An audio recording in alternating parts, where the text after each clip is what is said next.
All right. All right, everybody, let's get into our positions, get our cameras on. And Grace, let me know if I start breaking up. I called in, but All right. We'll I'm do. looking at the reception now. Yeah, I'm looking at the reception. Nevertheless, good morning. No, please get that to all of you. Grace, tell them what we're talking about. God bless. We are talking about, okay, breaking the cycle of trauma. All right, this week of shadow work, breaking the cycle. To get to your spots, you're going to need them. To your spots, you're going to need them. Get to a safe place. The good thing is that we're almost entering the part of class where the tone and pace shifts. We're almost there. We're getting to that part of class where the tone and pace shifts. Because right now you need a swift elbow to your nose. Because you think hold on you here, are sir. good. When is the last time you Yes. put these glasses on? This must be a hell of a class because you didn't put these glasses on. I ain't seen these glasses in a minute. Okay. Yeah. I was thinking the same thing, Grace. I was like, no, he didn't break out with the glasses. Yes. Yes. We need to make sure y'all can hear me. So I need to have my glasses on. Y'all That's can't it. hear That's me it. without my glasses on. Exactly. Breaking childhood trauma. Thank you. Thank you, Queen. No, Queen. I was going to say Queen Chi. Thank you, Queen Renee. Thank you. All right. Go find an unhidden spot, and you need to find a safe spot. That's what you need to find. Jamal, I saw you driving, so I do understand. You need to find a safe spot. The good thing is, the bulk of this call has a pretty decent tone. That's the good thing, because the content does not allow for a broken nose. The content here allows for it's okay. It's okay. I can assure you that I will not have to hurt you. Your emotions will do that on its own. However, I need to set some ground rules for this class. Do yourself a favor, get to an unhidden spot, and then get to also a safe spot as well. We're going to talk about your traumas because we're going to end this. Remember, week 2 was dealing with your childhood trauma. And if you're careful, or if you're at any point decently honest to yourself, which you are not, but you are honest to yourself, your trauma brain is not. And I will explain scientifically, and you will be blessed. But I want you to know that let's set some ground rules for this class and the rest of the class. The ground rule number 1, if you don't like the content, keep showing up. It is perfectly okay to avoid me. It is not okay to avoid the class. Get it? Perfectly okay to avoid me. But it's not okay to avoid the class. Get we? It is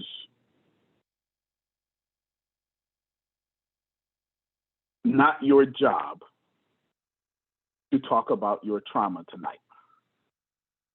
I want to focus on the symptoms that your trauma has caused and created. That's more important than the trauma itself. I will explain. I will play at least 2 videos, and this will make sense.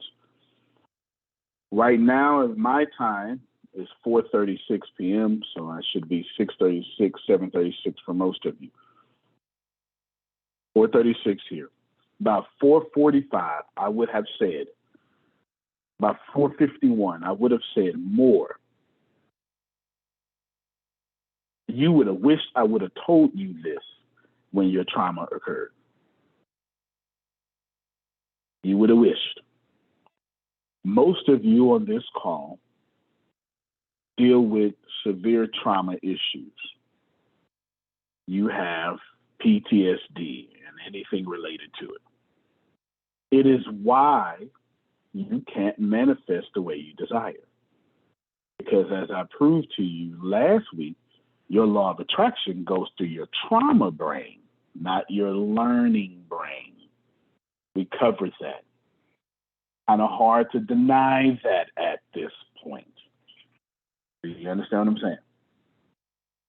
Good. Trauma brain. Trauma. Let's explain. Amanda and all listening, you receive trauma. A third of the people who go through trauma, not stress, trauma. So Grace is going to argue with herself. I don't know if I went through any trauma. And Grace is going to say, well, I don't have a bad childhood. And Grace is going to say, well, I didn't grow up like Antonio. And Grace is going to disqualify herself out of her trauma, thus repeating said trauma. Antonio, how do I know if I have trauma in my life? Check your harvest. I want you to monitor every relationship in your life. If they have friction, you have trauma in your life.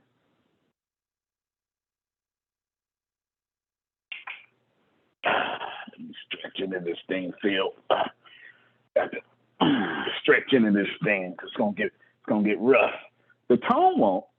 But we got to talk about trauma. I remember when I brought up trauma last week, y'all start throwing stones immediately. I just said the word trauma. All right. Check your relationships. You want to tell me, I got good relationships, but you have friction in just about every relationship, or every relationship, including your children. Come on, help me, somebody. You understand? And I know you want to sit here and act like you do not, and that's fine. But we're going to have to talk about avoidance as well. You understand? All right. Okay, I got your message, Grace. Okay. All Hey, right. child, I know I got trauma. Okay? Yeah. Well, but it's not the trauma I want to focus on. It's what you did with it.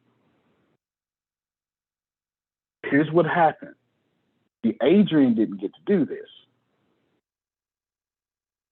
Phil did. When did Phil do it? I don't know. But when the traumatic event happened, Phil got to discuss his feelings, pun intended. Feel feelings. No. I'm not as good as a humor consultant, so my timing and punchlines are not as good as theirs.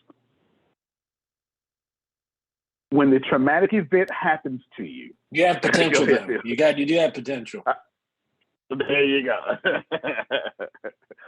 When the traumatic event happens, there's an intrusion of that trauma.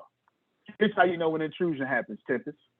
You know you've been through a traumatic event when you minding your own business, and that trauma say, "Wake up! You doing too much relaxing. She got you messed up. You're not worthy. It's never gonna work out for you. Let's replay this whole event back to back."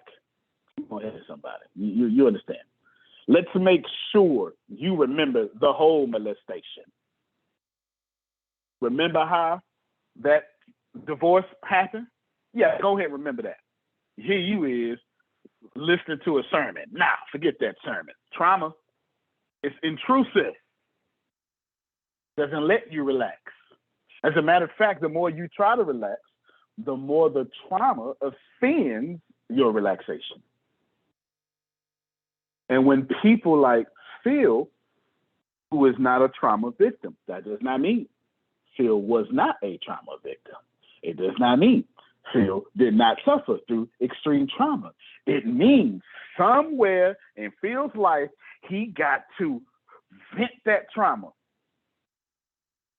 And the space between the incident and the symptoms got pushed away just a little bit. So now for Phil, the traumatic symptoms of the trauma that are still there for him don't have control over his life. They are just memories should he ever need them to walk around what could hurt him. For Phil, it's just another human experience. Oh, but for Antonio and Adrian, we didn't have nobody to talk to.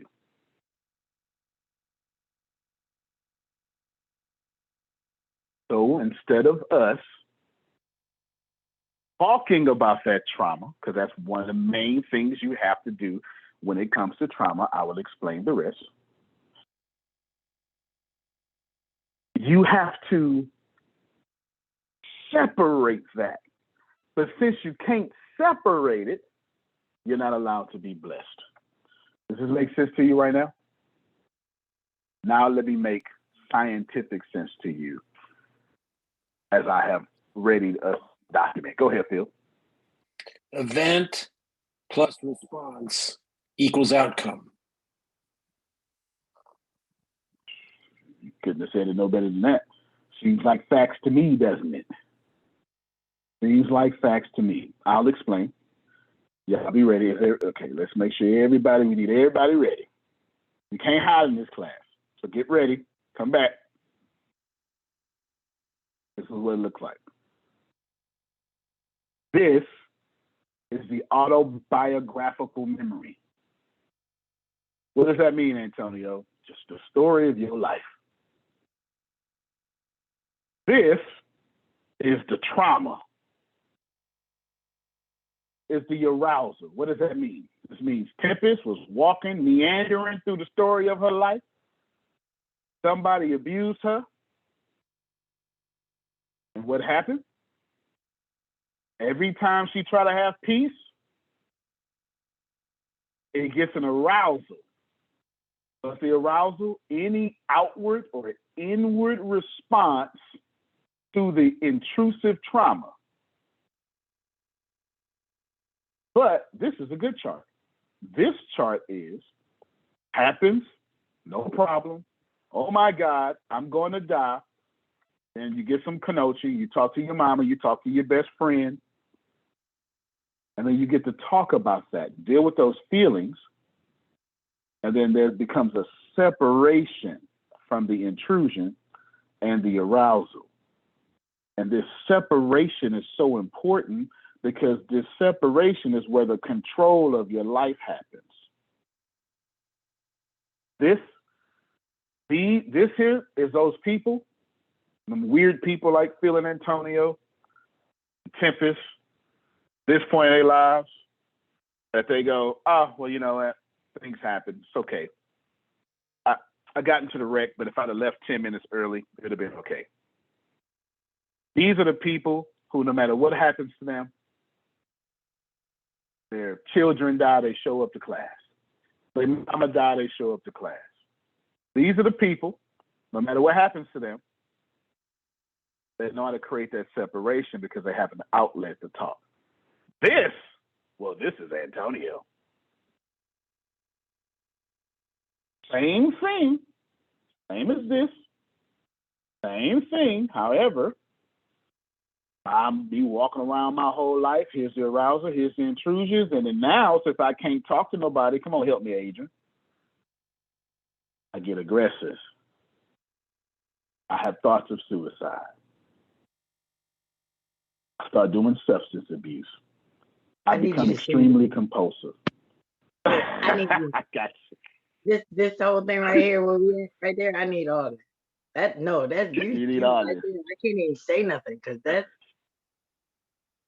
looking back at it now, learning different, like, both. but yeah, looking at it as the adult and you look at all of the things that happened and the reason why they happened, and when you realize that it was really just because you really weren't saying something, you didn't have an outlet of, You well, you wasn't didn't have allowed a to, proper, Adrian.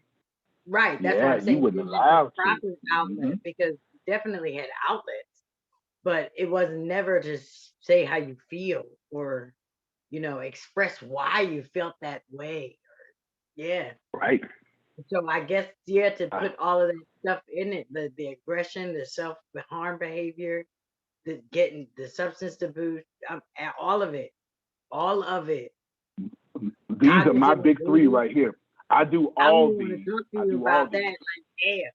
Social withdrawal. Look, Come on. When no, I'm man. socially withdrawn, y'all know there's a problem. There's a whole problem. Like, There's a problem. That's how you know you would need to watch your best friend. That funny person. That's how you always go check on the person. Check on your funny guy. That's what I was saying in that moment. Check on your funny guy, because your funny guy is the one that's struggling to move. So check on your funny guy, because the one you don't think is the one is the one. Watch this here. Adrian, watch this here. Adrian, hold on. Don't unmute. Keep yourself unmuted real quick. Don't mute. Keep yourself unmuted.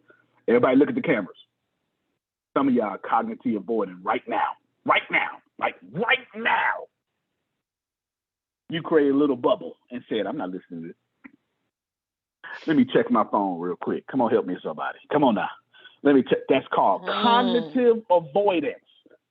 And the sad part is you called my name. Look, you called my name because you know me.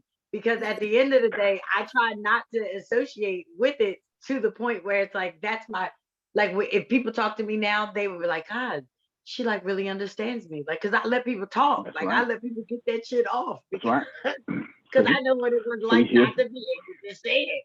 So I'm so glad you said that, Adrian. But you were calling me, and I was sitting there trying to be so aloof, like. Because you were a real trauma victim. You were a real trauma victim, and they didn't let you talk. And if you got to talk, you'd have got your butt whipped. You'd have got blamed. You got ostracized. You couldn't talk. I'll be 45 tomorrow, and they still don't let me talk. And still can't talk. You understand that? I get the warning when we get to certain places. I get warnings. I get text messages. Don't do this. Don't. I've been thinking these fucking people really got some nerve. Like still to this day, that's why I bless God for you, because they would never even know that I was getting this kind of information, because they really can't understand how I'm still doing it. How are you still out here still making, you still say the shit that you need to say? Yes, I do. Thank God. Bless God, because if it was up to you, I wouldn't have said shit for a long damn time. But that's what look. Here's the deal. Avoidance is like relapsing for a drug addict. If you're a trauma victim, you're doing drugs again, you're drinking alcohol again, you breaking your sobriety is avoidance. Every last one of y'all just relapsing. It's okay, because that's actually proving. You're not wrong. You're proving you're a trauma victim. If you go to Alcohol Anonymous right now, they're going to tell you, Phil, relapsing is part of the process. 2 days later, they're going to tell you relapsing. It's part of the process. And I told you about 451. It's 450. I said about 451, I would have given you more than you have seen. Got your Trey Nace. I see your hand. Check me out. I don't care. I don't mind if you avoid me, nor do I mind if you unmute your mic and cuss me out. But don't avoid the class. Antonio, after you said the third time about finding a safe place and getting away, I said, that mother, I said, he gonna, I'm telling you right now, I said, leave me the hell alone. Look, some of y'all ain't never had no trauma. The fool around got 60 years old. Your mama done got dementia. Now she walk all out in the streets. Then she don't remember your name. And now you a trauma victim. You a full-fledged 60-year-old trauma victim because your mama don't remember your name. Because you didn't have nobody to talk to and the church couldn't help. Watch Y'all don't yourself. play with me. Watch it. Bruh. When you can't pray away, you can't pray away Parkinson's. You can't pray away Down syndrome. There's medication for these things. Medication, prayer, they both have their place. Trauma. Trinace, give me 1 minute. Well, give me 2. I want to give everybody permission. I did it last week. I'm gonna do it all 40 weeks. Once I see you avoiding, I'm gonna come to you directly. I had a therapist. He'd say, I'm an avoidance bloodhound. Listen, I'm not calling you out. I'm calling your avoidance out. Why? Because I can't help you avoiding. Avoiding is relapsing to a trauma victim. You need to receive this. I pulled up science. I ain't even got to avoidance and what it is yet. But I'm trying to tell you that the way a drug addict does the same drug is the way trauma victims avoid. And Antonio has cognitive avoidance down. I'm going to tell you why we do it, Tempest. Because there's natural feelings that we have I haven't got to yet. And that trauma go, you ain't finna go through these feelings. You got me messed up. We not finna do that. Oh, no. No. We can't handle this, so you not finna have these feelings. So sit down, be quiet. Let me make a meaning out of this. And I'm going to protect you for the rest of your life. Damn, man. The meaning I just made. God, stop it. I ain't even got to it yet, Adrian. You don't know me, man. I know every last one of you trauma victims on this call. Why you think trauma was the second week? I can help you in past bender if you don't go through this stuff. Last thing, and then I want to get Trey Mace, which you're looking stunning today too, Trey Mace. You look like you done cut somebody off. You look like you done stop answering somebody's phone call. This man. Some of that glowing don't come because God blessed you. Some of that glowing happened because you blessed yourself. Y'all don't want them. That's all right. It's facts. That's all right. That's. Sometimes you gotta look. I'm not doing that. I'm not doing it. And then you start glowing all of a sudden. All your blessings don't come because God's been good to you. A lot of your blessings come because you've been good to you. That's way too fast. I supposed to say in week 8. Month 8. That's too much right now. I'm so sorry. Too much. Too fast. Too much. Too much. Too fast. But let me. But that's a say fact, this one though. thing so That's a fact. You understand. And the crazy thing about it is when you start doing it for yourself, how did you say that your trauma says, no, that's not what we do. Because it's out of pattern. Right. It's out of pattern. You But when right. you continue to do it, when you sit abuse down, which is the trauma, when you sit it down and let it know that you have the authority over it, then you That's begin right. to see the different buds, regardless of how long it's taking, you actually see it. And the difference is that you're willing to wait for those buds to continue to grow, and you're able to watch That's them right. without trauma having something to say. And I love being there. I love No doubt. I'm grateful. But it's so hard to get there, ain't it, Sandra? You better believe it.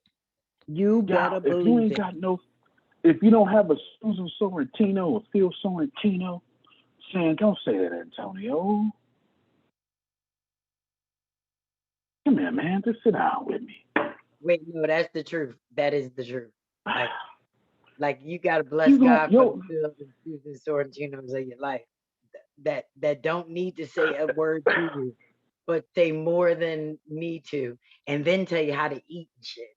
I'm just off GP, because I hear this in your, and you know, if you eat like this, you can have a better, your day will be better. Like what? Avocados. Like what? You are telling the yeah, truth. yeah, yeah. Whenever I want a hamburger, which is every other day, I want a hamburger with melted cheese, just messing up all my beard. I mean, I want the grease to run down here. Avocado always replaces that craving because it's a healthy, heavy fat. That's what my body wants. A lipid is what it's called scientifically. It wants lipids. Bacon. Y'all ever crave bacon? Your body is saying, ooh, fat. Give us fat. That's a lipid. And an avocado is a very healthy lipid. Last thing I want to say. For Roger, because I really want to get Trey Nace. I really want to hear what she's saying. And you receive, Trey Nace, that you're looking good. Even if you ain't had a good day, your subconscious still has you looking good. Oh, y'all going to receive that upon this day. Your body is just the equivalent of your subconscious thoughts. I look at you every day and see what your subconscious is thinking. For the rest of this class, the only thing I'm asking you to do, notice how we ain't cancel this. We don't cancel this class. No, son. Mother's Day, we doing this class. Don't cancel this class.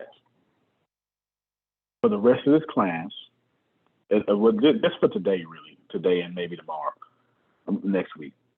I don't want your logical brain. I can't do therapy to your logical brain, Katrina. It's the you that's not damaged. But it's not the you that's attracting. Damn it, I just said something. Your logical brain ain't the dominant thoughts. And your logical brain, Damali, says, listen to my husband. Oh my God, I'm so happy I'm married. I couldn't be more lucky. Look at my beautiful kids. The trauma brain says, I just wish I never met nobody. I'd just be single by myself because I clearly, oh, y'all don't want to fool. This is just me and Damali. Ain't nobody else. Ain't Trauma nobody brain else. Just me says, and I'm Damali. getting the hell up out of this joint. I'll see you later. I'll catch it on the other side. My trauma brain says, I love my kids, but you understand. Okay, now, if I got to, okay, me, Amanda, and Damali. I love my kids, but if I can take this all back and just sit by myself because I clearly infect everybody. That's the brain I need to talk to. I don't want the brain that love your kids. I want the brain when you look at your kids and go, I don't even feel for these little rascals. If you ain't suffering no trauma, you don't understand what it's like to look at your kids one day and be like, oh my God, I'm so lucky. And then turn right around 2 hours later and be like, this is some bullshit. I just don't. If you don't suffer from trauma, you don't get what I'm saying. You think me and Damali wrong? Sometimes I look at my kids and be like, what the hell did I do this for? Next time I come back, I'm doing today. I was thinking, Lord, what have I gotten myself into? And I love them to death. I wouldn't trade them for nothing in the world, but there are some times that Man, That was I your think I'd be good trauma just brain singling all by talking. myself. That's crazy. Exactly. because That's just your like you said, trauma you brain know, talking. I literally just went through that Jump in the next process. training. Just went through that dang on process about an hour ago, sitting there after getting off of work, and I'm so freaking tired. Come home to a house, and everybody want me to do something. Somebody need Excuse this. me, Somebody need your that. house. And I'm like, I want to Mhm. run away. Can I just run away? Forget all of y'all. That's the Forget trauma every brain. last one of you. I That's it. don't want to be bothered. I just want to sit in a room and leave me the hell alone. Everybody, can I run away? If I had enough money right now, I'm telling you, I'd be gone. I ain't got enough money to be gone. Be gone, and enjoy That's your myself. that's the damn brain. You that's the Yolanda I want here. You understand? I don't want the logical Yolanda. I look at my kids. I shouldn't have brought none of you Negroes here. I don't know what the hell I was thinking. I'm out of line. And then some days I go, come on, y'all, let's go play. It depends on which brain is representing me, Jerome. It ain't me. That trauma loves speaking for me. Can I say this Come on, in Trey that Nate. space? What you talking about? Yeah, go ahead. You then Trey Nate. So there was a time, because I'm not there now. I'm nowhere near there, and I know that it was God. This is one of the reasons You why it's good. You so ain't even got to explain it. important to me. But there was a time when I just felt like, okay, so I'm gonna just kill all the children and Yep. myself because Yep. this is pure hell, and I'm Mm-hmm. putting my children through this. It was extremely painful. But what was extra for me was that I felt like, and you say this all the time, you say it all the time, and it's true. It just it's something to get past that. It's the work that you have to do to love yourself to get past all of that, because trauma will have you past the down, broken, and busted and disgusted. It will have you past that. But what I wanted to do was to just get rid of it all. And I could see in that moment that I had become what the abuser was to me. I just want to get rid of you because I don't want you to go through whatever his reason was. And for him to tell me he just didn't want nobody else to ever have me. He couldn't take that sight. But the sight is what I'm talking about. Whatever sight that is that would make you say, okay, well, I'm just going to kill everybody. But trauma is trauma. And you were never wrong for thinking that. Let me try to give me 1 second. I do apologize. I need to talk to the judgmental people listening right now. It's always you got a religious background for sure. There's no doubt about it. That's a traumatic response. You don't blame a drug addict for being chemically dependent upon drugs no more than you blame a trauma victim for being chemically dependent upon trauma. So when you do, I tried to tell you this last week, it's all right. It's just you. It's your trauma talking. It's your PTSD, or whatever you want to call it. Katrina, I'm telling you, to your face, you do some dumb stuff. Trauma. It ain't got nothing to do with you. It's got nothing to do with your character. Let me tell you the dumbest thing y'all really do. Sit here and act like you okay. That's the dumbest thing you really do. But you never get help. Let me, Ain't okay. I want to hurt somebody. Look, since you sit here and act like you okay, this happens to you. This is Antonio Big Three. Aggression, cognitive avoidance. This means I don't want to deal with it. I don't want to think about it. I just don't get that negativity away from me. So I have the illusion of being positive, Tempest. The truth is I'm avoiding. Can I help you out with this a little harder? When Antonio says you're a self-sabotager, your self-sabotager came out, what I'm really saying is you're avoiding Antonio, and trauma is so slick, it'll make you use a different word like sabotage. You're really avoiding. Here's what avoidance looks like. Tracy will say, oh my God, she'll confess her sins, and I'll wait. I go, this is Antonio. Ooh, I can look good right here. I know exactly what to say to Tracy. Tracy, have you ever thought of this? First off, Antonio, anybody ask you? Nothing. Why the only time you say something, Antonio, is when you think you look good? So you so got doggone you that the only time you say something in class for 2 hours is when you look like you got it together. Shut yourself up with your avoiding self.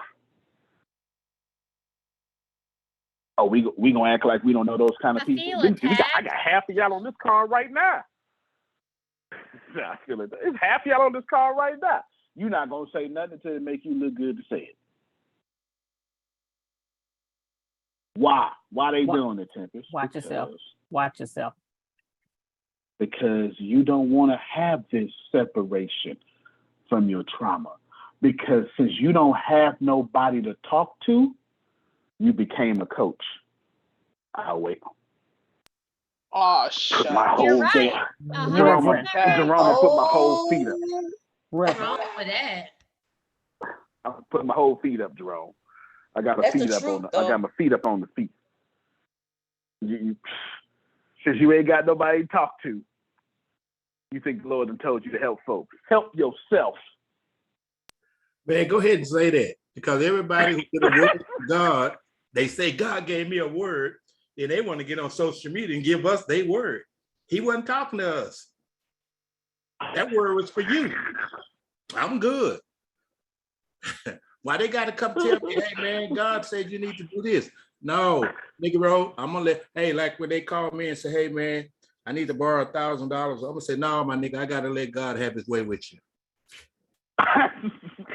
You got to let God have his way. Jerome, you can learn from that though. You can learn from that. Come on, Trey, take as long as you want. So I didn't realize that me not talking was a level of avoidance. That's my favorite thing to do. That's my favorite thing to do. So I don't want to be rude, I shut down. So what I thought maybe I was using it for was to process whatever that emotion was and trace that. So in spaces, I don't always talk, but I always think. And I try not to be the person always talking, because I don't want nobody to think she thinks she's better than us. She thinks she's smarter than us. So I don't say anything. My children, on the other hand, they have the trauma. My children, on the other hand, they have the freedom to say whatever the hell they want, whatever they want, whether I like it or not. And they say, Mommy, you know, we used to go to people's house and they couldn't say nothing, but you let us say whatever we want. As long as it's not disrespectful, you let us say it. I say, well, I mean, I want you to be free. So it makes me wonder, did me not talking or being able to talk or feeling like I had the right to talk, did that put it in reverse for my children? Because them suckers say anything they want to say. That's right. Hold on. Don't mute your mic. Hold on. Hey, Renee's trauma say, you got feelings, man. Hey, forget them feelings. Let's make a meaning out of this. Make sure they don't ever call you a bad mother again. She ain't the only one. Make sure They can't never say nothing about what you produced. They can let them talk about you, but make sure they can never talk about how you raised them. Die for them. Never live for you. Is she the only mother out there like that? Come on, help me somebody. Come on. Unmute your mic. Let her know she ain't alone. Let her know she So ain't he's alone. definitely You not are alone. not alone. Not alone. Not at all. So with that being said, Phone going, Trey Mayer. um, You know when since somebody black say something like that. since I started writing books and studying more, reading, and being more, I guess, thoughtful of thinking through my processes to get out of what I didn't acknowledge as trauma, all I could say, well, it's something. It's something. I don't know whether I didn't want to call it trauma because it wasn't as bad as other people went through. Ooh, you sound like Grace right now. I'm just saying. Yeah, So that's powerful.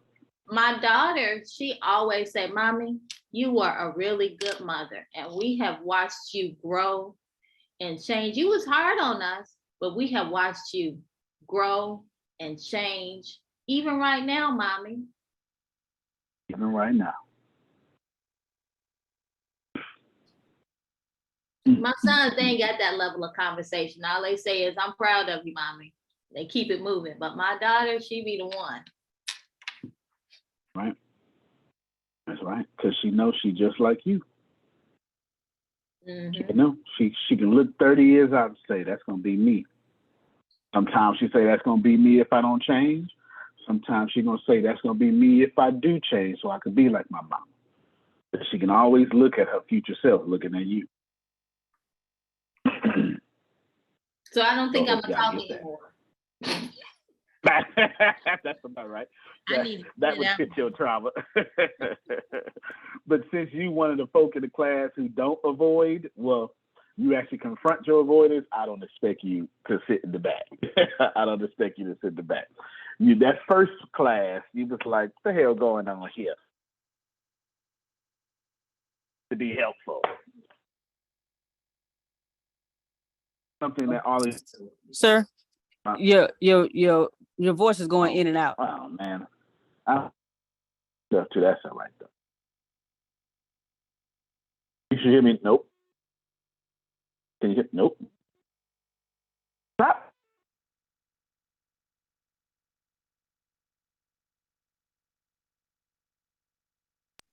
No, we can't hear you at all now.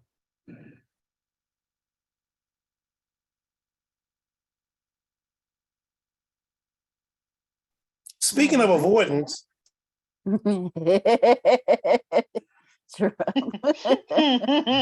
Christians that say the devil ain't want y'all to hear me. That's what Christians would say. I switched Get off out that my phone. head. I just said that. Get out my head. What'd you say, Prophet? I just said that to myself. The devil don't want him to. I just literally said that to myself. Yeah. Chloe G said, my mic say, you right, but you doing too much. I get it. So let me know when it's a breakup, Grace. I'll switch back to the phone. Let me explain to y'all a tad bit more. Also put the booklet out into the, what I'm doing to you right now is cognitive processing therapy, not cognitive behavior therapy. You've been going through that since you've been here. Now you're going through cognitive processing. If y'all haven't realized, you in a real deal therapy session every time you come here. I need to call in tomorrow. Just so you know. Now here's the deal. I'll give you a hint if this works for you. I'll tell you. You should be mad at me every class. But here's the kicker. If you leave this class with me at any session, ask yourself, do you feel worse? Because if the answer is no, then it's working for you. Okay, I'm glad you said that. Okay, because I've been rocking with you in this class for 8 years. 7 of them years, I was pissed off at you every class. Oh, Okay. I'm Say what it I'm is. your therapist, so you're Right. supposed to So be me. But maybe it's something wrong with me because I don't be mad. I just feel like I need to take off from work the next day to process this. I That don't no be doubt. mad. That's about no. That's no. That's you. You just handle trauma a little bit differently. You. right. I said that earlier. You actually lean in. You're not passive. You know what? Let me say something real quick because you talked about Yolanda. You didn't talk about Yolanda, but you talked about Yolanda. You talked about Grace. You talked about Katrina. You talked about Deanna. You talked about Renee. You talked about Tawala. You talked about Damali. You talked about John Calloway. You talked about Frida. And you talked about Tracy. And you talked about Queen Chi. And Amanda. And Arcia. When you said something. Oh my God, and Adonia is key. She's queen of everybody I just named. Since you don't want to be negative, sin, whatever word resonates with you, match the energy. Uh-oh, there I go, Tempest. I'm meddling. Since you wanted to just be over quickly, you let people run all over you. You disguise avoidance Like that. as being the bigger person. I don't like that. I'm not the bigger person. You get neutral energy from me. You don't get positive or no negative. You go take me doing nothing. You sound like me. all. You sound like me. I don't like that because Okay. it's Okay, go ahead, Yolanda, then Renee. that's too much. That's too close because it's like with everyone, my children, and that's where that word tolerance come from. Hold on real quick, Yolanda. Hold on real quick. I wanna pull some folk. They feel to hide behind you. I want to pull them out. I want to pull them out real quick because you about to say something so real. When you somebody that is so nice, you let people run over you in the name of the Lord. Help me, somebody. Come on now. When you do that, when you somebody who let people run over you in the name of empathy, being the bigger person, if you really want to know if it messes you up, monitor your sex drive.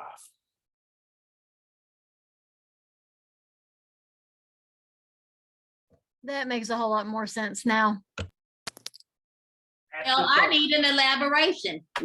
Thank you. Thank you. For real. Gotcha. I need one. Explain. I'm mad now. Explain. First off, I don't know a woman on the planet who, when you turn them on, you can't turn them off. All I know from experience is when you turn a woman on and you doing all the right stuff, you's in trouble. You cannot, that woman is not cutting it off. Every time it get up, she gonna put it down. Help me, ladies. Am I right? Let me Facts. see if I got And this we right. know That is when the truth. and you're going through something too. Thank you so much. Every time it come up, you feel it's your personal responsibility to put it down. And then let all that run over me happen. Let me start running over you, Adonia. Let me start hurting you. You stop looking at me the same way, don't you? Trey Nace. What used to turn you on, you can't see no more. Come on, help me, somebody. I'm trying to. You ask for 3 people ask for explanations. All of a sudden, you look at me like, how the hell was I even attracted to you? I don't even. No, see. that's why I ain't answering no calls right now.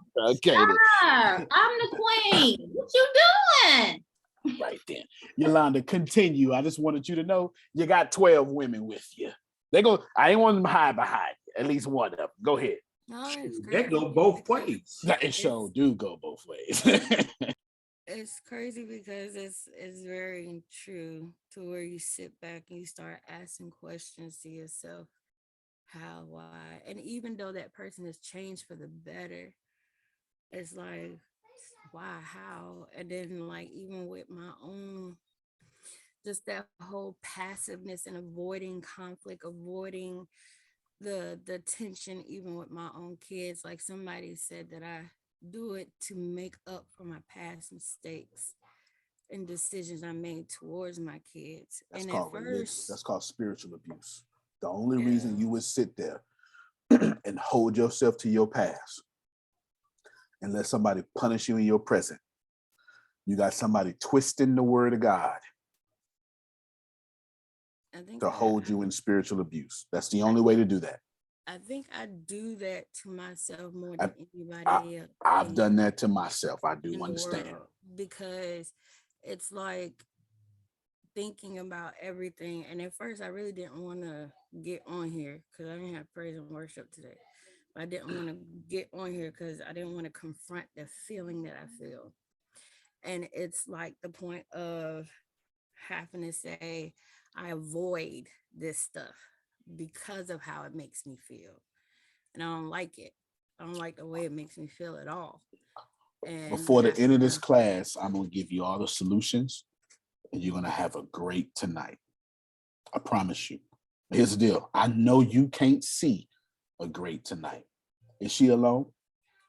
I need somebody brave enough to let You're her not know. alone. You're not alone. I know you can't. I know you can't see it. But in the It's next 30 minutes, you about to get your step-by-step process. You're gonna be so happy. Keep going. It's crazy because it's like saying the fact of, like when we said when I was outside about my kids and family just wanted to run away. I've been having that thought more than once, a couple of times, because it's like so aggravating that I don't want to confront stuff, to whether I rather avoid it and run away and not touch the subject at all until I'm forced to face it. And then I feel like I'm 6 years old all again and don't know what to do or how to confront it. Show you right. And it's like 1 minute I feel like I destroyed my kids, my family, because of the past decisions and because of new stuff that I'm learning, like, oh, I should have taught them this, or oh, I should have, did this differently, or oh, I should have said no rather than saying yes, or I should have stood up more rather than let stuff, be. And it's just, and now I feel like even looking at my husband, he's doing so much better, even in the word more than I am now.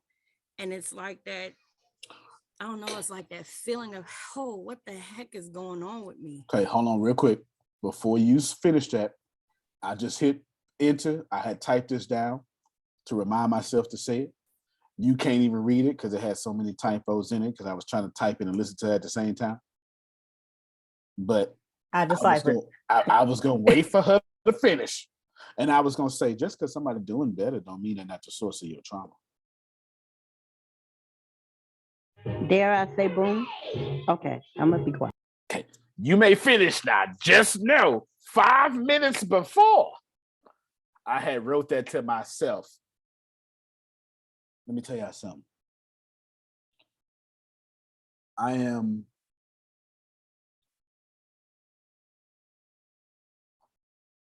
Tempest's soulmate. I am the source of Tempest's trauma.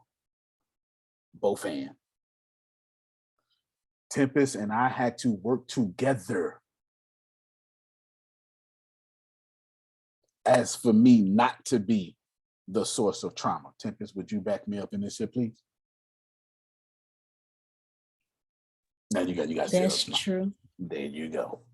Just because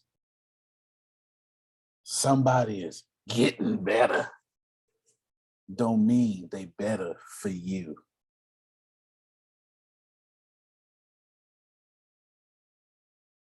I'm not talking separation, Adonia. I'm not talking segregation. I'm talking if you don't talk to somebody. Let me go ahead and do it again, Jerome. If you don't talk to somebody, every time Tempest look at Antonio, she gonna get aggressive. She gonna want to hurt me or her. She don't even do no drugs. Maybe I should get some wine. She gonna binge watch Netflix. I'ma call her. She gonna avoid it. When she do answer, hello. Come on, y'all know what that is. Y'all don't want to fool me. Come on, Queechie. I know what you know what it is. I've been there before. I've been there before. Them one word answers. Hey, how's it going? Good. Come on. Come on, that's what it is. That Mm-hmm. to almost everybody when I'm in that mood. And that's sad. I feel like that's sad because I do that to everybody when I get in that mood. And I feel bad because I'm like, I shouldn't be like this too. And it's people I love. You're not alone, baby girl. You should be like this because it's your trauma. You're here. If you stick with me, everybody, I told y'all up front, everybody ain't gonna stick in this class. Yolanda, if you stick with me for 40 weeks, you will not be the same person. As a matter of fact, I'm gonna tell you right now, the whole tone of this class has shifted. Y'all reaching the strategic point in the class to where I start being nice to y'all. Well, I could be nice to y'all the first 7 weeks because you thought you was a good person. Ain't nobody here a good person. Now, ain't nobody here a good bad person either. We're just humans living a human experience. And it's not to be judged now or ever. That's too fast. That's not even in this 40 weeks. That's in the rest of Pathfinder. That's in Pathfinder 12 week program. So I took you too fast. I got you in 2023 right now. The truth is, Yolanda, let me tell you, Yolanda, you ain't gotta look at me, but feel me. I only want your trauma brain. Let me know when you're ready. Just nod your head. Me too.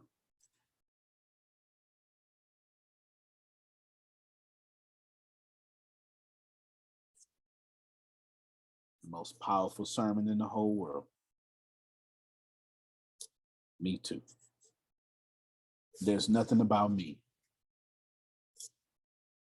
that not only do I get what you're going through, I'm not better. No, let me say that different. My reactions were equally your reactions. I ain't never had a good reaction to trauma in my life through my trauma brain. Man, I need somebody to hit it. Queen Chief, let me tell you. You've never seen me react out my trauma brain, but my traumatic brain ain't never did something worthy of the Lord. Never. Come on now. I got trophies. Yeah, but that's everybody. That's all of us. That's right, Adonia. That's right. Keep going, Adonia. Keep going. Because we're in trauma, we're reacting. We're not right. processing or thinking or being logical. We're reacting. Right. And when you're reacting from feelings or what you caused to be feelings because you defined it some kind of way. That's a reaction. And that's everybody. Everybody's guilty of it. Everybody. Everybody. Y'all hear? Everybody. Now that's our Lisa Nichols of the room. You hear me? Actually, that's actually disrespectful to Adonia because I believe she'd be greater than this Lisa Nichols. That's not to shade Lisa Nichols. I like Lisa Nichols with a little cute self. I'm invested in Adonia. You know what I'm saying? She gonna make $1 million and I'm gonna be like, go on, give me 10%. You know what I'm saying? Yeah. So I'm biased. But anyway, never mind. Let me give you these 4 steps real quick. And then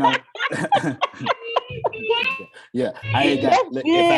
If I had my money in Lisa Nichols, I'll be biased to Lisa Nichols. You understand what I'm saying? I got my money in it, don't you? I'm trying to keep them toes polished at all times. She got some deacons out there that's trying to go to her seminars. You understand? Period. Anyway, yes. Write these 4 things down. These are all scientific. When I'm label them the cycle of trauma. It happens in 4 steps. And what I want you to do, Yolanda, and I'm talking to you very specifically, not because you need it, because I remember.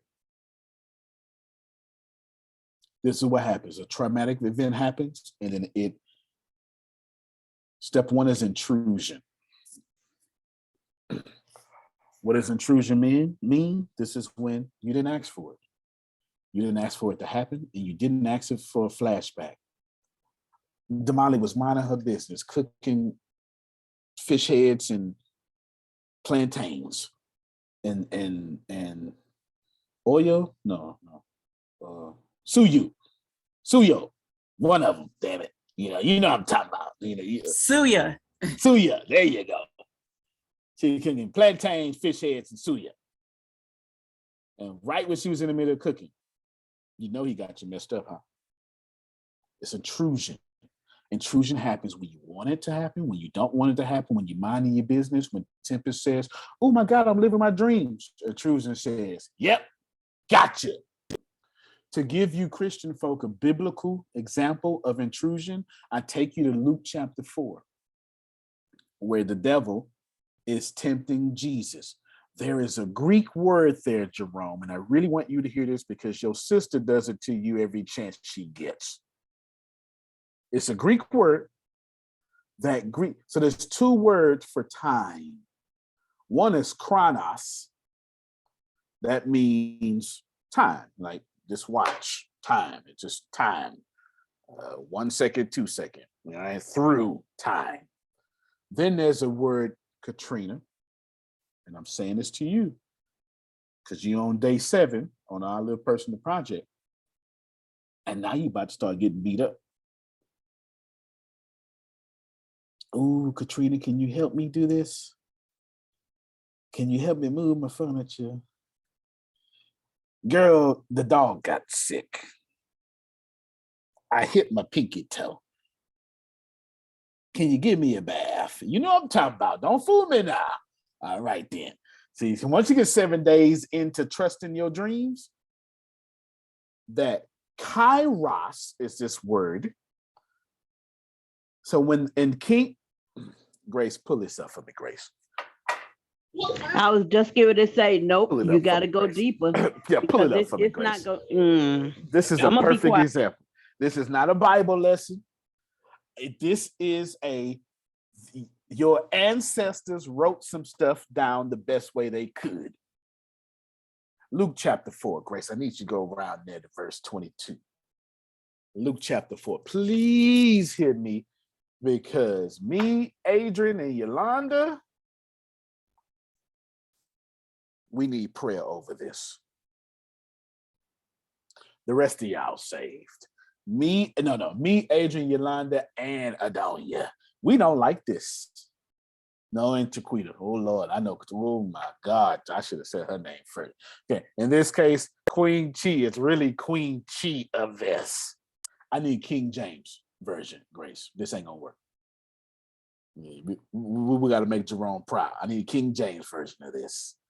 Only King James. Many scriptures, many translations have, but King James actually captures this the best way. On him, bear witness, blah, blah, blah. Hold on. Scroll up, Grace, like verse 11 then. I went too far.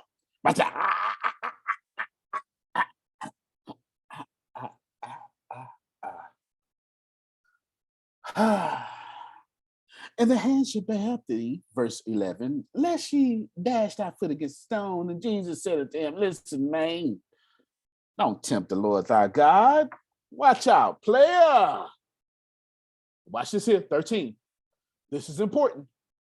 And when the devil had ended all the temptation, he departed him for a season. ESV, Grace. I was actually wrong about King James. 13. That's it. It was ESV that captures this. The closest to the Greek is ESV in this verse. He departed him for what, Grace? Until an opportune time. You cut this damn thing off real quick, Grace. There's another word for time. The problem with Greek to English is we're trying to fit 33,000 Greek words into 11,000 English words. So that phrase lost in translation is actually quite accurate.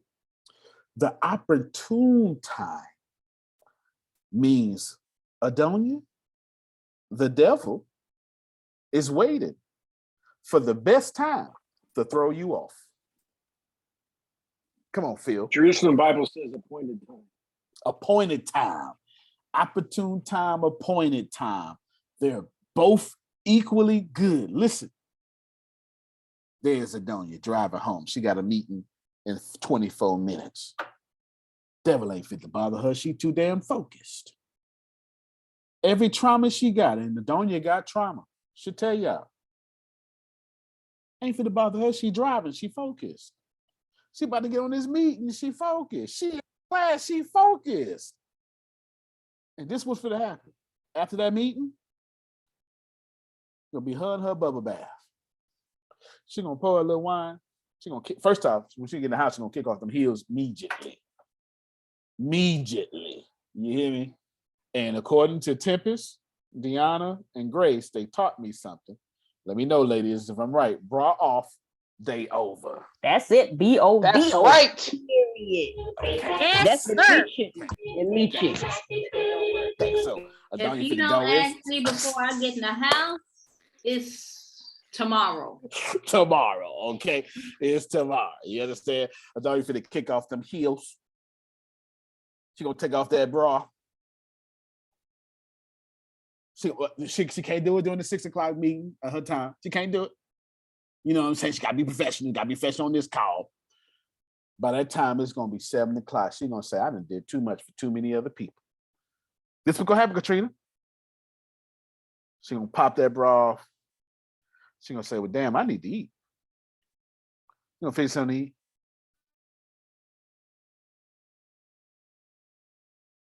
No, we can't hear you.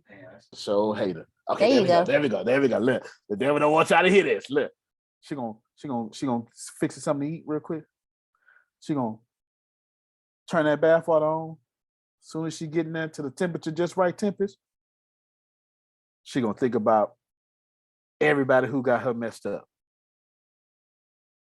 Cause soon as cause you understand, she full of positivity on this call. Not because it's this call.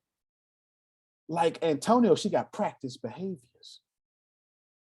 Help me, somebody. When she fixes something to eat, she too focused. See, Adonia's strength is she know how to focus. But soon as she get in that bathtub for herself, the devil gonna come at an opportune time, an appointed time. Girl, you know your boss talk to you crazy, huh? That's the realest thing. I can't help nobody else better than I just help somebody just about right now. You understand? Why the hell would I bother you when you happy? No. I ain't worried about Trey Nace being happy. And every time Trey Nace look at her kids, she say, ooh, look at what I did. Look at me. I'm doing good. These kids doing good. I ain't worried about Trey. Them things gone. You see what I'm saying? I'm bothering Trey Nace 2 o'clock in the morning. Because she too damn positive throughout the day, Tempest. But as soon as them alpha waves, them beta waves, them gamma waves start hitting at the same line, how many of y'all wake up 2 o'clock in the morning panicking for no reason? What the hell is that? That is the opportune time, Grace. Because you was too strong during the day. I'm trying to help somebody. You was too strong in the day and your trauma brain was like, all right, don't worry about it. That's deep right What there. about as far as in your dreams? That's you too strong when you awake. So I gotta attack you in your dreams. See, you's a child of God, Yolanda. God protects you while you awake. Oh, but when you're dreaming, let me make sure you know everybody leaving you. You probably had a dream last night. You just left all alone. No, the dream was 2 nights ago, and I had to call my bishop about it because it bothered me so much. Come on. And I was just confused about it. And the whole thing was weird because it was like basically the dream pointed to that I was sick, but I couldn't feel sick. Like I felt something was wrong, but it was crazy. And I was at the hospital and I was leaving. I was like, what is wrong with me? I know something is wrong with me. And the lady was like, I was like, is it COVID? Is it the flu? Like, what is wrong with me?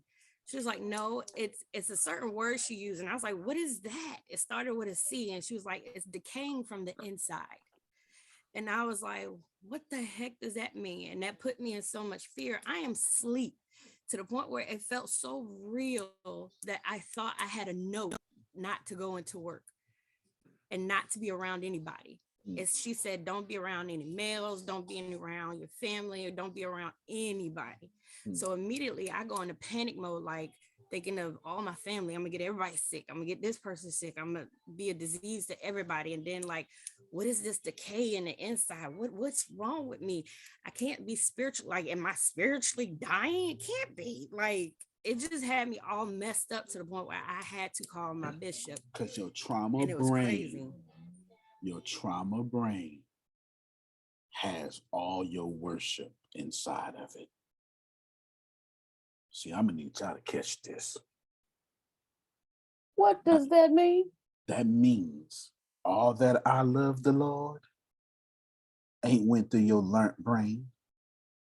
That went through your trauma brain. That's why God ain't good to you. Watch yourself, Bishop. God ain't good to y'all. I just posted a post on, you know what? Grace, go to my last damn Instagram post, please. I see you, Prophet Jared. I promise I won't forget you. Somebody just got mad. God is good to me. No, God ain't good to you. God is not good to you. God is good. But God ain't good to you. I need somebody to receive. Yes. No, you're right. Yes. That yes. my trauma brain don't let God be good to me. Come on. Right. I know you can't handle what I'm saying. You're correct. Okay, thank Yes, you so much. absolutely. You are correct. You're Okay. correct. You are correct. Was it an God hour is ago? good to my battle buddy, not to me. Go ahead, Grace. It wasn't an hour ago? It was. It says, it's got the little Snapchat strip across it, Grace. That's it. That's the one right there. Wrench around and wrench it up. That includes your craft and how you beat that down and worked at it. Refresh it, Grace. Remember that. Remember that. You can only be. There you go. Oh, shoot. That's all right. Just go to my page. Oh, okay. You went to your timeline. Go to my page. I sure did. You was the first thing that it was the first thing that popped up. That's because I'm the man. No, that's because you interact with my posts all the time. That's all that is. That's the algorithm. Right there. Here we go. Go right there. I'm sitting in a prediction market. It's conference. I'm actually a little early, and it's one of those general sessions. And I'm building $1 billion company. So the idea of being able to predict what customers want, need, etc., or any complaints is important. I guess what I want to say is you can only be blessed according to the level of what you understand. That includes your doubts. That includes your craft and how you beat that down and worked at it. Remember that. Remember that. You can only be blessed according to the level you comprehend. I'm sitting in. You stop right there, Grace. God ain't good to you because your comprehension ain't good to you. So? Can I say your capacity ain't shit? You understand. I like the way you said it. It sounds good to me. You asking God for a financial breakthrough, and you ain't never understood anything past $9 an hour, any lifestyle past $9 an hour. You have no understanding. You don't even understand what a fancy hotel look like. You literally get a full tank of gas and feel on top of the world. Because God can't bless you past your comprehension. Uh-oh. Jerome, there I go meddling. So what the hell I do, man? Before we talk about what you do, talk about the fact, Antonio. I said, Antonio, your rent ain't nowhere near paid. I said, Antonio, I ain't talking to you. I said, Antonio. Grace. Okay, now that I know I'm going to lose this, I understand. Your rent ain't paid. Your mortgage ain't paid because you don't have a God who pays rent and mortgages. You have a God that forces you to beg. Because the I live it on assistance. I live on Section 8. That says a whole damn lot. And you ask God to stretch Section 8. Is she the only one here? Come on. Unmute your mic. Is she the only one here? No. Ask God to stretch government assistance and food stamps.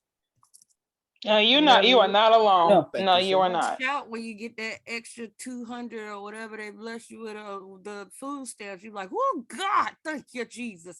Yeah, I've done that. Yeah.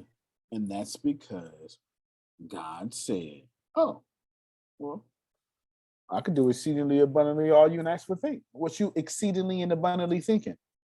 God, if I can just get an extra $200 food stamp, say less. Let it be granted. Ken, that's in the Bible, Ken. That was in the damn Bible, Ken. I can do exceedingly abundantly above all you can ask or think. Well, God, I only got $300 worth of food stamps. You can just stretch me to 600. Say less. Let it be so. I keep my word with you. My commandment shall be true with you, my child. You are my anointed. Here's your extra $200. Yet the Iranian man in your whole neighborhood charging you $325 minimum just to swipe your credit card. No, excuse me, your debit card.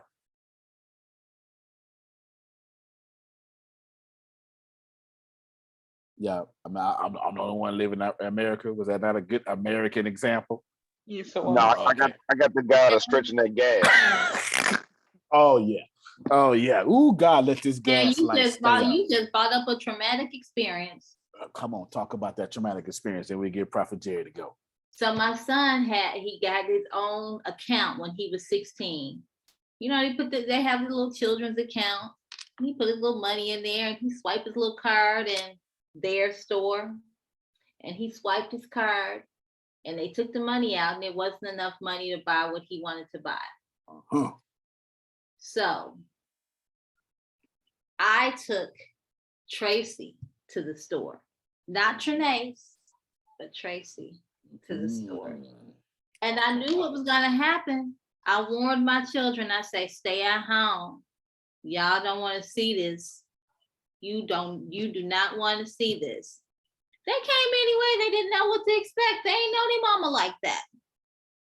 I say, so you'll give my son his money back. You go do it nice or we go do it nasty. And as soon as he said no, I say, oh, you chose a nasty. And I went around that store and threw stuff all over the floor. I'd say sunflower seeds, $3 in here. They dirty. You can grow new sunflower seeds. They $1 down the street. Do y'all know that they charging you $3.95 to buy something that's 25 cents? He said, you can't come in here no more. You can't come in here. I say, you need to give my son his money back before I tear it up some more in here. Sound like Mama Bear to me. I understand. You had half the crowd is going, girl, I'd have did the same thing. I'm not gonna. Don't play with my kids, my money, or my food. Yeah, well, they didn't. Or my man. Oh, my man. Yeah, well, they Come on. They didn't expect that. They didn't. She must have gave one of them daughters a debit card with some bail money on it. Yeah, well, you know what? This wasn't time for sensibilities. This was a time of don't mess with my child. Well, he slid the money back through the bulletproof gate, and he said, you can't come here no more. I say, I don't buy shit from this motherfucking place no more. Now, come on, now put some more stuff on the floor and left out of that. I understand. I don't even like to act like that, but I will. I do understand. Listen, Tracy Armstrong, not Tracy Carter, because y'all don't want to meet Tracy. Now Tracy got that. I shouldn't say that. Anyway, Tracy got him looking for her with a flashlight in the daytime. Though you understand what I'm saying? You know, I can say it that way. You know, she said it like week 2. She said she got that fire. You understand? That's Tracy. You understand? Tracy Armstrong said that was an eye opener. Hear me well. God can't do nothing past what you exceedingly believe. I'm not telling you God ain't got silver and gold, milk and honey. I'm just telling you, when you can't conceive silver and gold, milk and honey, it ain't happening. Antonio, Yo, that's my problem, man. you ain't got to tell me, I know. You ain't got to tell me, I know. All right, before I get to Prophet Jerry, let me go ahead and put my weight on it. Let me go ahead and put my weight on it. They're about to be mad at me. They're about to be mad at me. Ken Johnson, they're about to be mad at me. Now, you're not going to be mad at what I said. Oh, no, cuz. You're not going to be mad at what I said. You're about to be mad at your own expectations. Grace, can you do me a favor? Can you Google Moses throws wood in the water? All right. No. Do it on the screen. I know where it's at. I'm just setting Prophet Jerry up to talk. Antonio, what you trying to prove right now? God can't do nothing.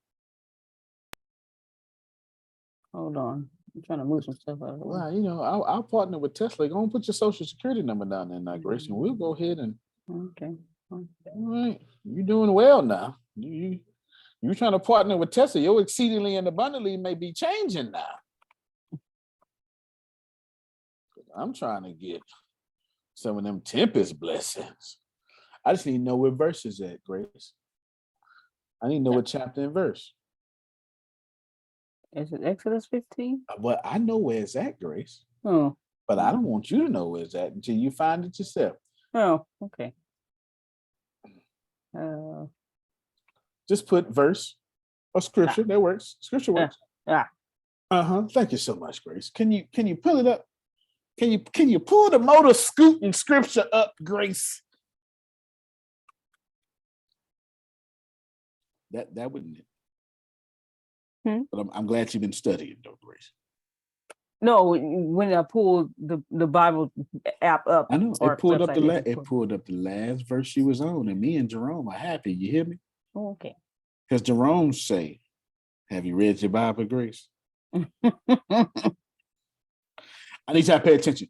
And he cried out to the Lord, and the Lord showed him a log and threw it in the water, and the water became sweet. Jerome, that's Exodus 15:25. Everybody say with me, Exodus 15:25. Exodus 15. Grace, don't close that screen, but stop your screen. Okay. Come on. Everybody unmute your mic real quick. Everybody unmute your mic. Exodus 15:25. Exodus 15:25. Exodus 15:25. 15:25. Now, Dr. Sugar, can you talk? Yes. I need a preacher. I need a preacher's preacher. You hear me? I need a preacher's preacher. Moses, the people were complaining. Moses had to do something. Could you explain this story to? I need a preacher's preacher. Can you, if you can't, I'll pass it to Jerome. I don't want to get you in trouble. I'll pass it to Jerome. Pass it. Okay. Oh, well, we'll pass it because there you go. There you go. You hide behind them crates. Come on, Jerome. No, I ain't gonna do that. I'm gonna pass it to Mr. Ken Johnson. To Ken the man. Johnson. Come on now. I was trying to have him let y'all make it because Ken gonna give it to you real like me. You know, see. Ken Johnson, tell us what happened right here, baby. Tell us what happened right here. Pay attention, y'all. Give us the Ken Johnson translation. Exodus 15:25. The people were complaining. They fresh out of slavery, Queen Chief. Moses, we thirsty as hell. And ashy. All thirsty right. Ashy. Okay, I'm thirsty. Go ahead. What did Moses? Exodus. Let me pull it up on my phone right quick. 15. Yes, sir. Won't you go ahead and start at 20 if you don't mind? Exodus 15:20 through 25. Here's the deal, John Calloway. If y'all never heard nothing else I ever said, Queen Chi, especially you, because you're too close to me, Queen Chi. If you never heard nothing else I ever said, 20 through 25. Come on, talk to me, Kia. Then Miriam, the prophet, Aaron's sister, she took a timbrel in her hand, and all the women followed her with timbrel and dancing. Verse 21, sang to them, sing to the Lord, for he is highly exalted, both horse and driver, he has hurled into the sea. Verse 22, then Moses led Israel from the Red Sea, and they went into the desert of Shur for 3 days. 3 days. They traveled in the desert without finding water. Verse 23, and when they came to Marah, they could not drink its water because it was bitter. That is why the place is called Marah. Verse 24, so the people grumbled against Moses, saying, what are we to drink? In verse 25, then Moses cried out to the Lord, and the Lord showed him a piece of wood, and he threw it into the water, and the water became fit to drink. Thank you so much. Now, what do you want me to do with this? Well, can you explain? I got 2 minutes because Adonia got to check out in 2 minutes. Oh, okay. Can you, well, as long as you sit here, did she already check out? Well, she met. She just, so take your time, Ken Johnson, these folk travel for 3 days, and these folks start complaining. Could you give us some theological interpretation of what happened here? My version? Yeah, yes, sir. That's all I want. It's real simple. God showed up, and in the midst, he still showed them he was God. That's it. He took a wood, turned something bitter drinkable. Where's my organ? Where's my organ? Where is my organ? Now, wait a minute. You done started something, because here's what happened. Even in a bad situation, even if it was appointed for you to be in that bad situation, there's still some good in it. There's still some protection. Watch it, Dr. Ken. Watch it, sir. There's still something that you can testify after the fact about it. Give you a good example. Now, we're talking about Moses. We're talking about the people. Well, Moses already knew to do, because you can really take the fact that Moses cried unto the Lord. Moses was being transparent and say, look, guys, I don't even know what to do with you, but I'm going to go to the source who know how to deal with where we at, because God gave him instruction to go, to cross. So what happens is, we sometimes can't see it because we're in a bad situation and it just look gloomy. No offense to the ladies. Sometimes we can give y'all a dozen roses and some of y'all just talk about the thorn.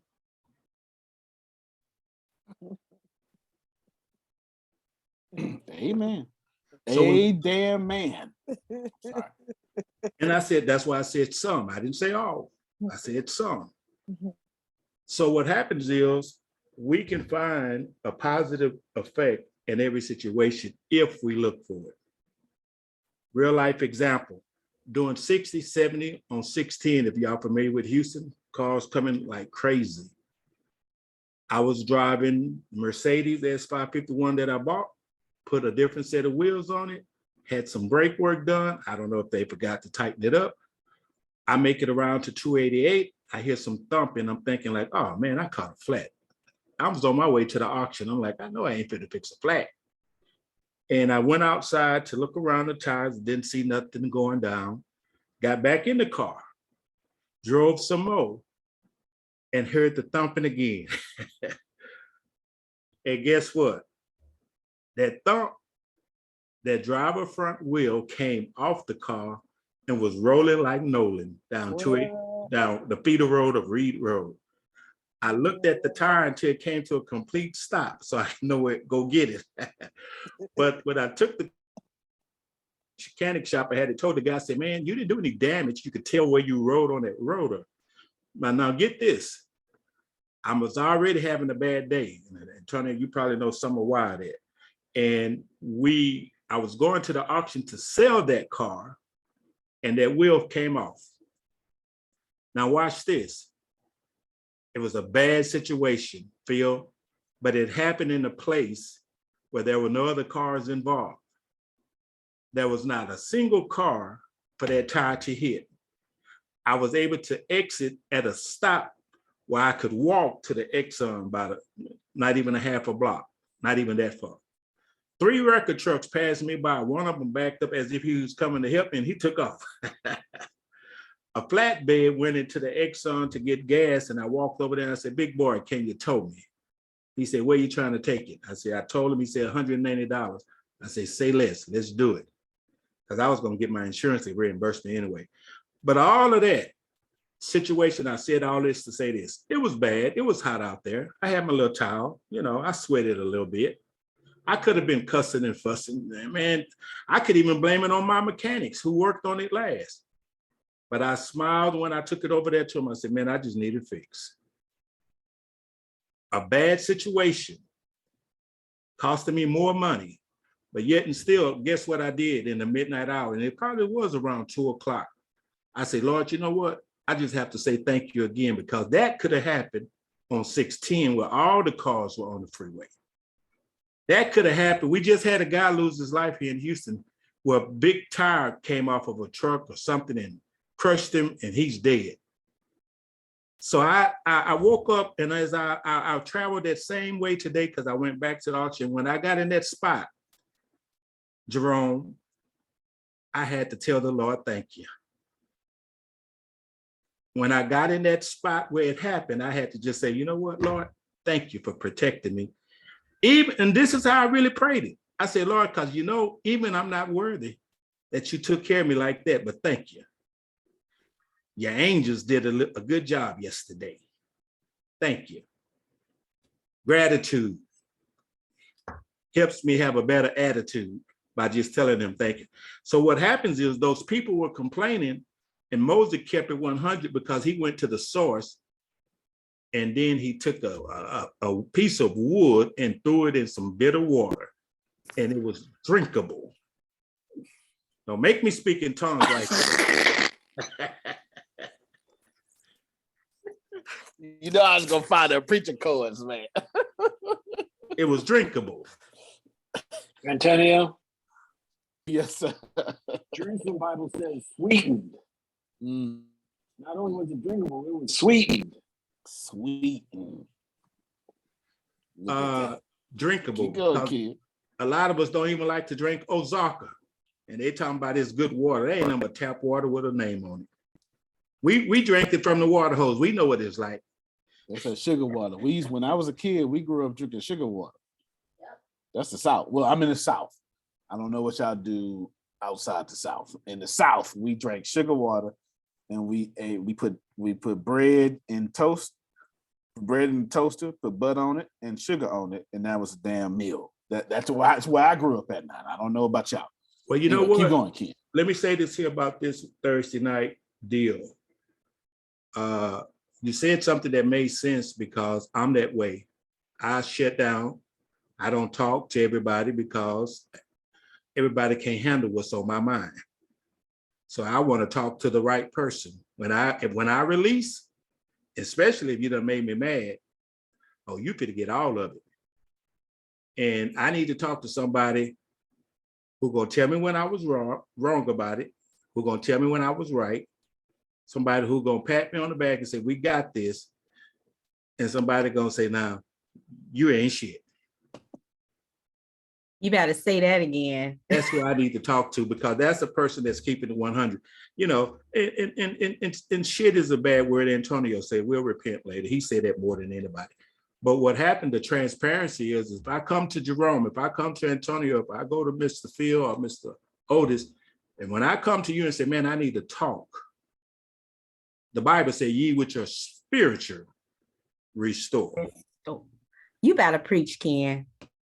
And so the reason why some of the brothers can't get restored, because we're talking to the wrong brother. I don't have no more friends who say, "Man, I'm gonna tell you this, but don't tell nobody." I cut them off. I don't have no friends who I got to worry about that's on a three-way conversation, somebody else listening. Man, listen, I'm very transparent. I made $1 million. I made multiple $1 million, but I did have my family one time in a hotel that was ragged as I don't know what, because I didn't want to go to my mama's house, which was plenty of room, in her mama's house. I'd rather put some bologna, cheese, and bread in a cooler and say, at least we together before I go that route. And I had nigga Rose calling the hotel just to see if I was really there. That was supposed to be my friend. But guess what? Came out swinging like a champ because I told him one time. I even told my mama, she said, what's wrong with you? I said, no, I'm good. She said, you made all this money and you're in a spot that you're stuck. I said, well, no, I'm not stuck. I'm thinking about some things. Because I told Antonio, once you stretch a rubber band, it don't go back to its original shape. I came out the dump and made another $1 million. But this time I just don't give out my phone number. Because if you ain't called me when I was in that valley, I don't need you to call me when I'm on top. You know. But if you was with me in the valley, you ain't got to worry about asking. I'm going to give it to you. That's why I say, if you, everybody on this group, if you make $1 million and you don't turn back and give this man 100,000, we coming after you. We're going to say, shame on you.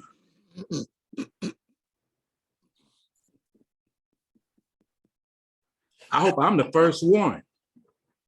I'm working on it. Me and Grace fit to do some stuff. I told Grace, I said, it's time to get busy.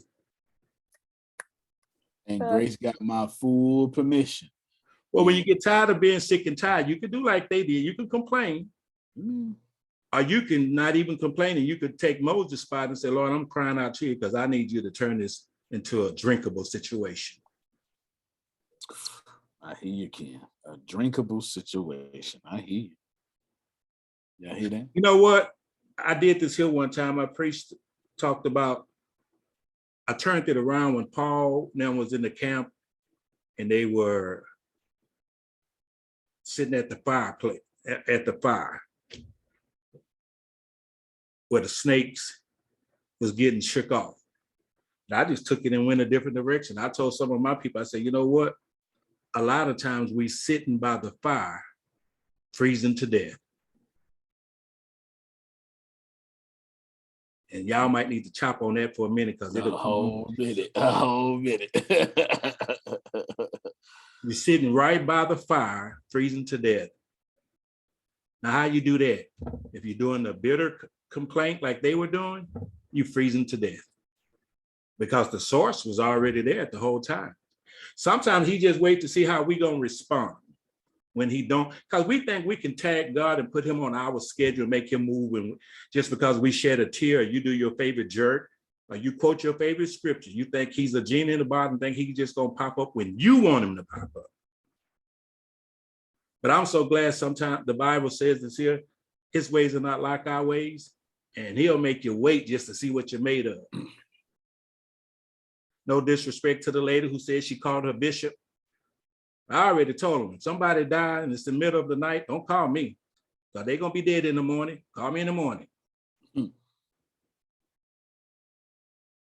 We was in a revival service. The fella came in, got shot. Preacher who I was with said, no, told his deacons, kick him out.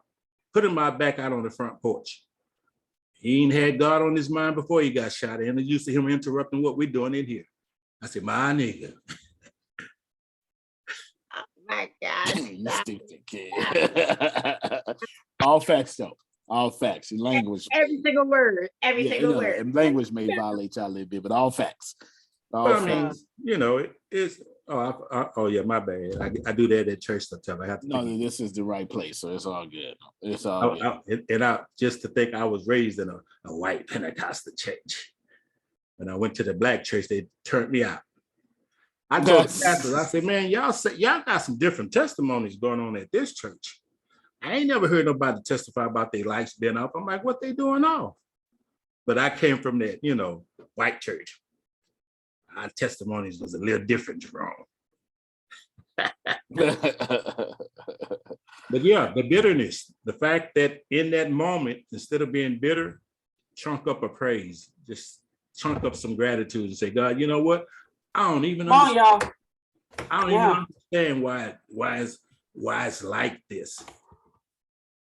Because Antonio, the truth be told, I had to say that this week about our situation because I'm like, man, I don't even understand. How could something so simple get so screwed up? Yeah, so simple, but yet get screwed up so bad. But yet and still, you know why? Because all of us, and I say all of us that's here, we in a battle because we're trying to get somewhere. We're trying to accomplish something. And so the enemy have to stick his head up. But we already know what's up. We got the answers. We just got to stay true to the game until we get to our destination, because who said we wasn't going to get a detour? I know my way around Houston, but when I see them flashing lights, they move to the left, I can see that a mile away. And I'm still trying to figure out how can people wait till they get up there the last minute trying to get over. Man, I saw that thing 3 miles away. Even Stevie Wonder saw that. But that's how we do in life. We wait to the last minute. So that's why I said, once we get that financial destination of $1 million, and if you don't look back and throw 100K his way, just imagine there's what, 26 of us on here, we all become millionaires, and you throw 100,000 each, that's 2.6 million to him, and all he got to do is get his nails done and his toes done and Deanna's toes done. Hey, I ain't mad at him. Why not? You're pointing to us. So I was really trying to figure out what was really going on this Thursday night. And I think I figured it out now, because it's helping you even when you're in the valley. It's helping you even when you're in situation. You know, and sometimes it's a little raw, stuff is said a little raw, and I just chuckle and I laugh. I say, that's Antonio. Oh yeah, all day, every day. But I look past that and say, okay, what's in this for me? Where is my drinkable drink at? And one of y'all could be saying something and I might be quiet, but guess what? I'm drinking that drinkable drink off of what you shared.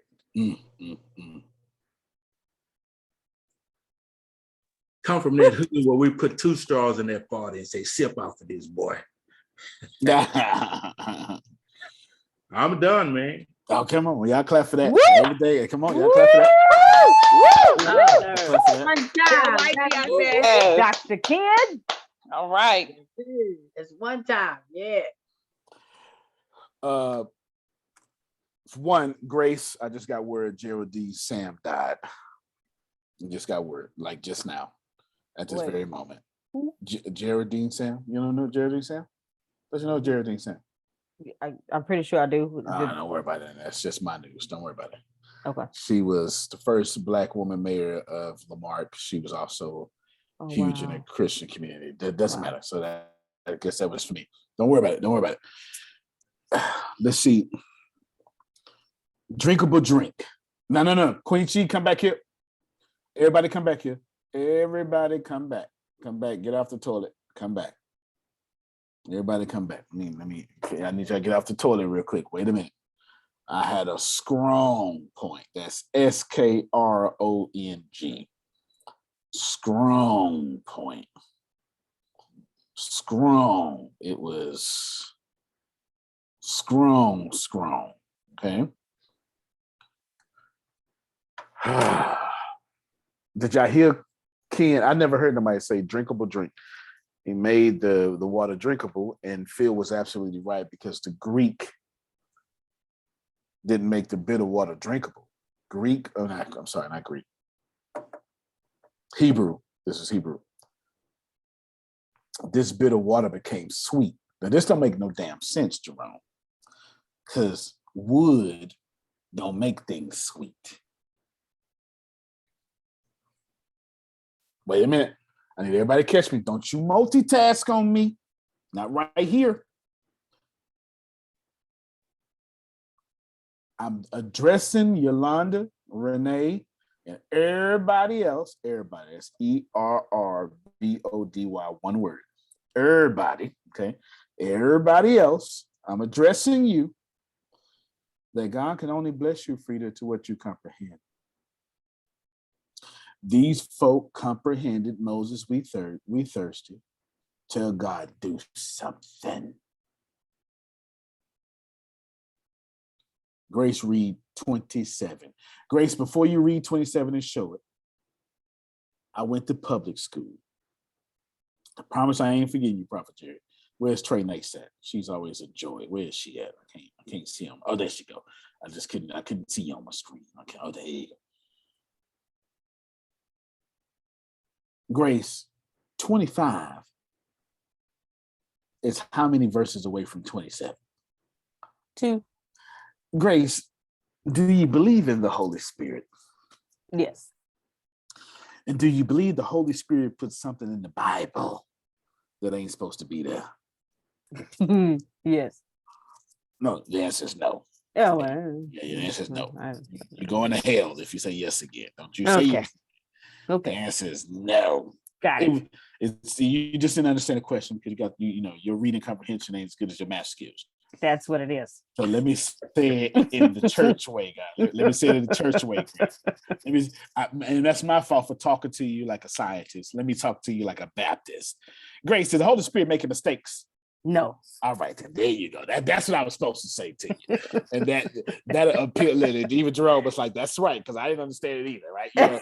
Okay, that's my fault. I was talking to you like a scientist. My bad. So the Holy Spirit ain't making no mistakes. Yes. Right. So when the Holy Spirit mistakenly put something in the Bible. No. And with all right. So Jerome shook his whole neck a few times. And does the Bible have a mistake in it? No. Okay, thank you so much. You didn't say it strong enough, though. If you can say it stronger, because you're Baptist, you're not allowed to say no. I appreciate you respecting me in the platform, but you can go ahead, put your weight on your faith. Gotcha. Did God fool around in error? If he would have erred, he wouldn't be God. Okay, thank you so much, Grace. That's the kind of attitude I want around this here. You understand? I want that kind of attitude. Jerome was like, good, you can join my church, Grace. You can join my church, all right? All right, then we good. You're going to make a good church mother, Grace. You hear me? You're going to make a good church mother. All right. Grace, pull up 27. Grace, before you pull up 27, I'm sorry. How many verses is 27 after 25? 2. 2. Is it safe to say 25, 26, 27 happen moments apart? Grace, just pull up 25, 26, 27. Forget 27. 27 is irrelevant. We're going to have Phil read Jerusalem version. And we're going to have you read 25, 26, 27. Stop it. 45, 47. That's right. It's in there somewhere. Don't worry about it. It is. Hold on. I'm gonna get it. You can change that tab if you want to. You can change that tab. You can change that tab. Don't worry about it. Don't. Okay. All right. Grace, yes, read 25. Ken just put his weight on 25. And he cried to the Lord, and the Lord showed him a log, and he threw it into the water, and the water became sweet. Yep. There the Lord made for them a statute and a rule, and there he tested. Stop it, Grace. Stop your damn talk, Grace. Does 25 and 26 continue the same narrative? Yes. John Calloway, I have no idea why I'm talking to you, brother. But I promise you, you and Queen Chi, the only two people I'm talking to. Everybody else may catch it, but I'm talking to you. Grace, does 25 and 26 have the same narrative? Yes. In the same story? Yes. Just a comma away? Yes. It's the same dialogue? Yes. Read 26. Saying, if you will diligently listen to the voice of the Lord your God, and do that which is right in his eyes, and give ear to his commandments, and keep all his statutes, I will put none of the diseases on you that I put on the Egyptians, for I am the Lord, your healer. Grace, do me a favor. Stop your screen. Oh, I tell y'all, this is fit to be Otis. Otis had a commitment, and I think he got out of the commitment to come back on this call. Listen. Well, and I was supposed to call this, but I can't. It's so much going on. I can't. But I'm gonna, because I the energy on Otis' message he sent to me is so wonderful that I definitely gonna call him for sure. But let's just wrench around and wrench it off just for a second, y'all. Grace, did 26 and 27 go together? 26, yes. They in the same story? Yes. Right hand, left hand? Yes. Toilet sink? Yes. Toilet paper? Yes. Trey Nace and hot fire? Okay, thank you so much. I'm just trying to make it make sense around her. You understand what I'm saying? Okay, thank you so much. Now, Grace, does your Bible make mistakes? No, Ever? never. Not ever, ever. Ever, ever? Never, never. That's right. Grace, what does the word then mean? What kind of word is then? This is what happens next. Okay. So then is a transitional word that ties, this is my degrees coming out. A antecedent, I'm sorry, that's too big of a word, my bad. Something before with something after. I slapped the out of Ken. Then that's it. He killed me. Yes. That's how that story would go in real life. You understand? That's how that story would go in real life. Yeah, you understand. Is that fair to say that I robbed Trey Nace's son? Then Tracy messed up my store. Yes. Okay, thank you so much. So when we say then, Grace, we're saying the same story. Is this clear to everybody? Is there anybody who disagrees that then is opposite? It's not the same story, excuse me. Anybody? No? I looked at our Shia and then I said, ooh, girl, right? Make sense? Okay, so we get it. We got it, right? We got it. Right. Good. Grace, could you read? No, excuse me, before you read, that's what he says, 25 and 26 went together. Yes. So if 27 start off with then, 27 go with 25, 26, 27. Yes. Okay, go ahead, read it, Grace. Right. This is going to be so painful for y'all. Then they came to Elim, where there were 12 springs of water and 70 palm trees, and they encamped there by the water. Is that the last verse? Yes. Can you go to 28? There is no 28. I know. I'm sorry. Can you go to the next chapter? Oh, well, okay. That's what I meant to say. Okay. Different story, huh? Well. No, they set out from Elim. Oh, from Elim, yes. Right. So I saw Elim and figured. No doubt, but they set out from it, huh? Right. They didn't sit in Elim, huh? Nope. Go back one. Go back to 15, 27, Grace. Just hit the loop back button. 27, please, Grace. What happened in 27? They came to Elim, where there were 12 springs of water, 70 palm trees, and they encamped there by the water. Go to 16, Grace. As soon as somebody catches you, you stop your damn screen. You understand, Grace? Tracy, come here. Come here, Tracy. Come here. Come here. Come here. Come here, Tracy. Because I just in church there said the Lord told me to call up on you. You hear me? Did you catch it, Tracy? Then they set out from Elim. Take it back, Grace. No. Tracy, unmute your mic.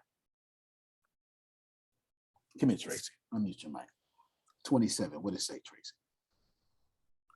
Then they came to Elim, where there were 12 springs of water and 20 palm trees, and they encamped there by the water. Now read verse 1. They set out from Elim and up. You want to keep going? That's it. That's all I need. Stop your screen. Wait. Why the hell they leave? Come on, now. Who said that? Who said that? Was that Tracy? Trey Nace. See, I told you was glowing today, girl. They left because Ken Johnson was right as hell. They got drinkable water. And that's all they were satisfied with. From a place they didn't deserve.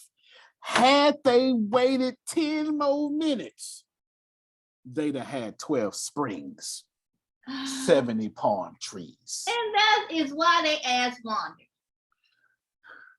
And this is before the curse. This is before the curse of 40 years. Listen to me, Queen Chi. Listen to me. Man, I need y'all to hear this. 2 verse. Jerome, this is the realest. Jerome, I swear to God to you, in all my life. If you've known me this many years, I promise you, Adrian is with me right now. I feel it all in my spirit. I'm telling you right now, I've said a lot of intelligent things. I have never said anything more intelligent than this. Y'all out here forcing God to give you drinkable BS.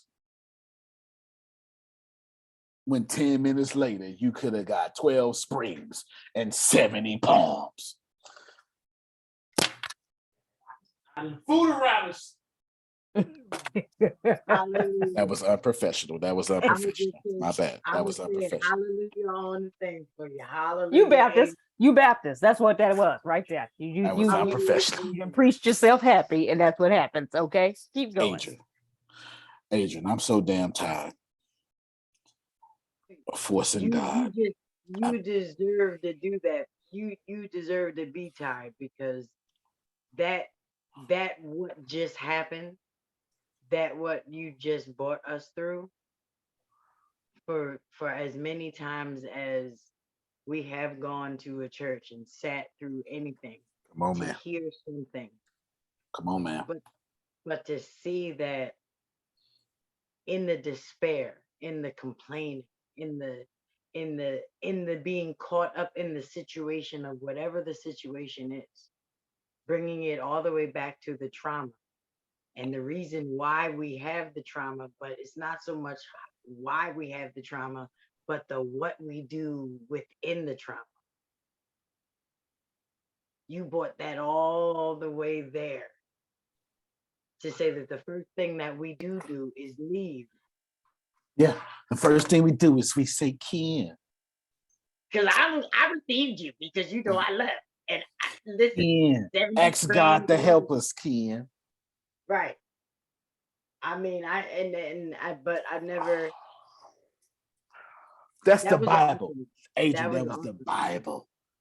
I'm sick because that was the Bible. And I never even looked at it like. Nope. That's what I got my scholarship in Jewish. The way that covenants. you just went back with that, the way that you went back with that to the then and the then, and it was the same story to associate it with, it's the same story. So it's then, and then it's more stuff happening, and then you go to, and then they left.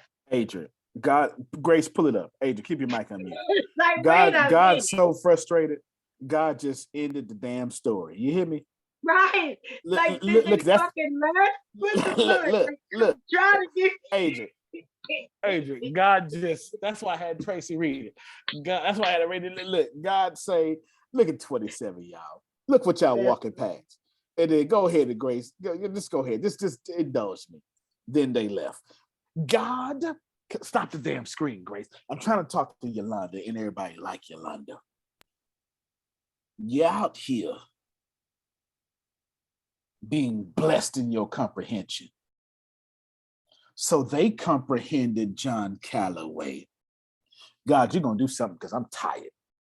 So make the man of God do something. Make Ken do something. Fine.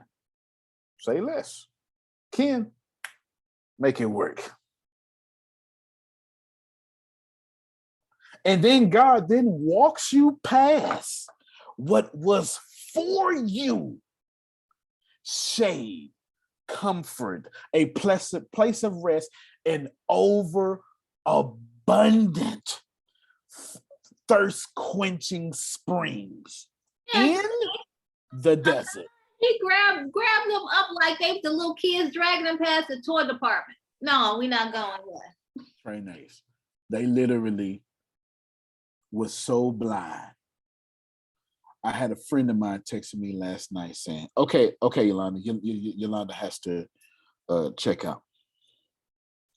I had a friend texting me last night, two friends saying, I don't know why, I'll just talk about the female friends saying, I don't know why men are so immature.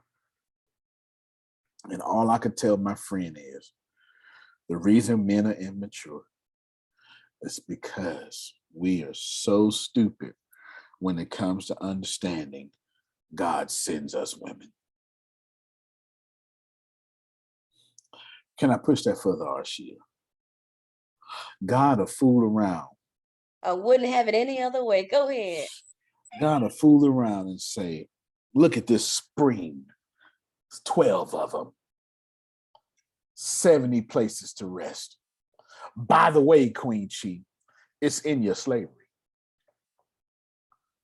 It's in your desert. They in the damn desert. Tell me where an oasis is in the desert and it's not a mirage. See, y'all keep forgetting this part about the text. They walking through the wilderness in the desert. They ain't thirst. They ain't drink in 3 days, 72 hours. They are mad and they allowed their poverty to force God to throw a piece of wood in bacteria infested water. Springs, Queen Chi, can get no bacteria because it's always moving. So they literally settle with bubble guts. Tempest, sweet tasting bubble guts. I dare you to take science out the Bible. I dare you to do it. I don't care. The Bible didn't say, Trey Mace, God sterilized the water. The Bible says God sweetened the BS. And I'm so damn tired, Prophet Jerry, of praying to God to sweeten my BS. And I know if nobody else hear me, Adrian do. Watch yourself. I am so right, sick and tired. Man. Trey Mace, I can't take another partial blessing. I just can't do it. I just can't live a life to where I ask God for something, God give it to me, and then I walk past 2 minutes later what I could have had. I don't know if y'all see on the camera, Agent, I had to jump up and shout. I can't do it no more. I can't publish no book and then sell 3 copies when God had 3 million copies for me. Can I push it further, Jerome? I can't sleep with Potiphar's wife when God had the palace for me. Can I push it further, Jerome? I can't worry about the cupbearer not telling the king, the Pharaoh, that I blessed him and making me wait 2 years later when God had the palace for me. Can I push it further, Jerome? I can't be Moses and say, go ahead and pick Aaron. Aaron speak better than me. I can't do it the way he do it. And I miss the fact of the problem. Can I push it further, Jerome? I can't sit up here and give the minority report and don't make it into the promised land that I made. I can't do it no more. That's a trauma brain. These folk were 72 hours trauma, John Calloway. Missed their whole breakthrough. God delivered me. Prophet Jerry, I do apologize. You good, Bishop. You good, Bishop. This is so good. Man, I want to go back for a minute. I'm like Jerome and you. We're gonna get Prophet Jerry down, but close this out and we done. We're not gonna go too much over time. Go ahead, Prophet Jerry. I'm on the sword tonight. Come on, man. Renee came to me and said, you got an interview with... Hold on, Prophet Jerry. We gonna end with what the hell we just read. Don't think we leaving this energy. Go ahead, Prophet Jerry. Renee came to me and said, you got an interview with Mr. Kevin Vaughn for your book. And I said, how in the world that happened? I'm asking questions instead of saying, okay, I got to get prepared for this interview. The day of the interview, my mind is saying, you're not ready for this. Trauma is saying, oh, you don't deserve this. That's right. Can I push it a little bit further, Bishop? Push it, man. Laying with my wife, having pillow talk, finish having pillow talk, put her to sleep, put myself to sleep, wake up, have a dream, the dream that she left me. But we just had finished having pillow talk. Talk to me, man. And I'll wake up and I'll just reach over and she right there. Having to the point that This trauma ain't no joke. But I'm tired of it and I want mine. But if you keep on, see, you done fooled around and gave me a luncheon pad now. If you keep on, I got you, Grace. If you keep on saying, Moses, do something. Wow. Okay. See, I need y'all to catch this here. This chapter 15. Just 2 chapters ago. See, Ken go get this here. Sugar gonna get this here. Just a few chapters ago. God, don't make me cuss right now. Just a few chapters. Trey Nace, these folk are not complaining, Amanda. Poor. Y'all got to remember, they are 72 hours removed. Ask Ken. From having the gold of their oppressor in their hands. Can I push it, Jerome? These mofos got wealth from their oppressor. Ask Adrian, she'll back me up. On that 10th plague, they left with the gold of the people who wanted them slaves. They not complaining, poor. Oh, help me, somebody. Adrian, God, I just saw her face. They are complaining being the richest people in all the land. And I don't mean Hebrew land because they ain't got no land. They won't even sick. It's two, you right, wouldn't even, it's 2 richest nations on the planet right now, Trey Nace, according to history, biblical history, and world history.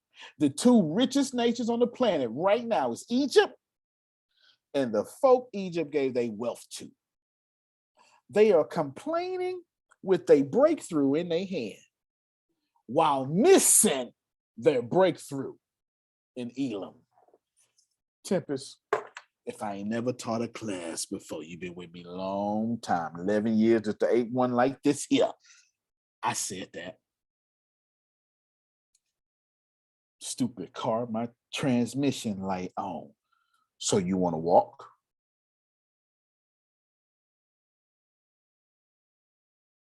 My credit score just dropped 30 points, so you want bad credit?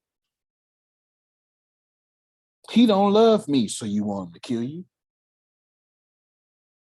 But was that too much? I feel like it was right on point. These folk are looking at Trey Nace cook for them with grown kids.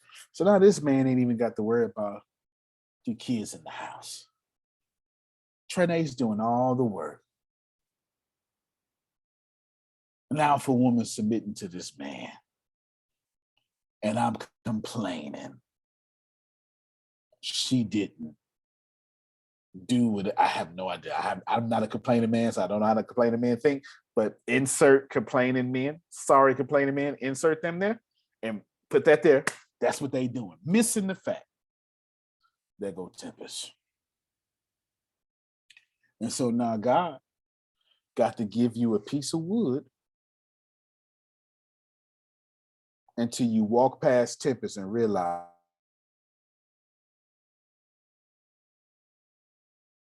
oh, I'm sorry. I cut out. They told me. We cut out after you cut out after realize. Here you is, you got Tempest, but you want to complain about how Tempest ain't making water sweet, drinkable. Now all of a sudden, God says, "But fine, go and get Clara." Now you spend the rest of your life chasing Tempest, trying to get back to the 12 springs and the 70 palms. But Antonio, we know different, because when they got to them 20 springs and them 70 palm trees, they still missed it because they kept on complaining. And that's what we do. God didn't let them, he didn't let them enjoy it. He made them go past it, Jerome. Keep going. Yes. So even when they saw this blessing, they didn't appreciate the abundance of God, even in that blessing, which they could, man, and we do that. We do that. Grace, go ahead and talk behind Jerome, and then I'm going to close this out. Oh, wait, lower my hand. There we go. You can take your time. God told me you had something to say. Oh. Okay. Be real. I don't piggy- want your logical mind. God just told me you about to come from your logical mind. I want your trauma mind. You're not gonna be weak. Give me your trauma mind. I asked everybody to be weak. Right. All right, go ahead. Piggybacking on Jerome, what he just said. I am the children of Israel. The children of Israel is me, because I can't see past what I can't see past. I can't see past rent, lights, internet. So what does God bless you with? Rent, lights, internet. Not a god doggone thing more. None. Ask Phil about the law of compensation. Phil's gonna tell you you ain't getting nothing more than what you're compensating this universe. So if all grace see is lights, rent, electricity, God says, let it be so. Neil Donald Walsh says, God never tells you no. God says yes to everything. Oh, God, be rent for me. Say less. Got you. Oh, God, be bills for me. Got you. Say less. Oh, God, please be electricity. Got you. Say less. Oh, God, give me $1 million. Well, you don't really believe in that. I can't give it to you. Keep going, Grace. But I want. Wait. I'm not finished playing with you real quick, Grace, because I'm using you as a platform to get everybody else. Oh, God, send me a husband. Can't do it. Because you only asked me for rent, lights. What's the other thing you said, Grace? Internet. And internet. Now, see, wait a minute. Now, wait a damn minute. Don't you unmute your mic, Grace? Don't you mute your mic? Listen to me. God, send me a husband. No. I would love to. But you're not asking for a husband. You're asking for rent, lights, internet.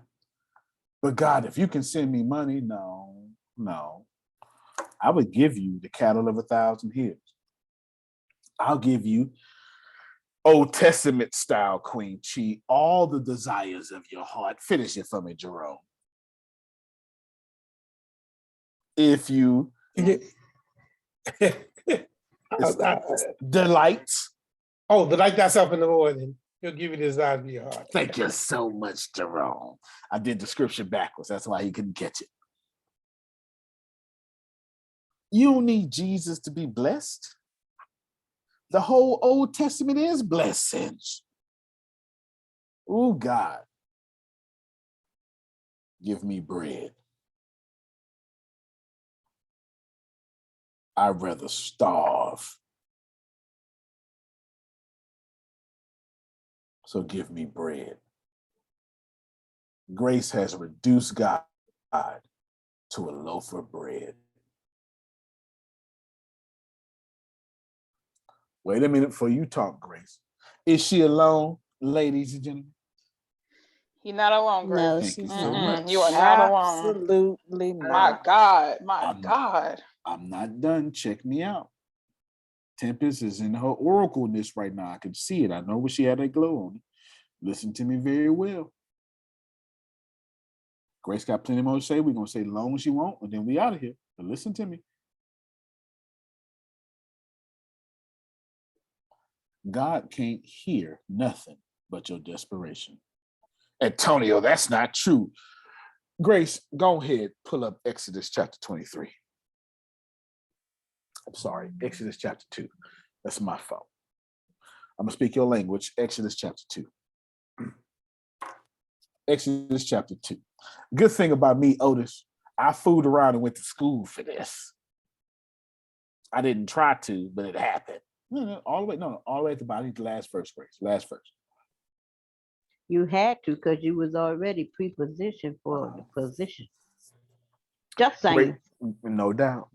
You're right, because you do call me Moses, and I know a lot about Moses, huh? I came in saying it. You ain't You even had did. to You say did. that. I Day came one. in saying it. No, I'm never going to say that. You say that. I'm just repeating what you say. Verse 23, during those days, Tempest, do me a favor. I need you to read 23 and 24 for me.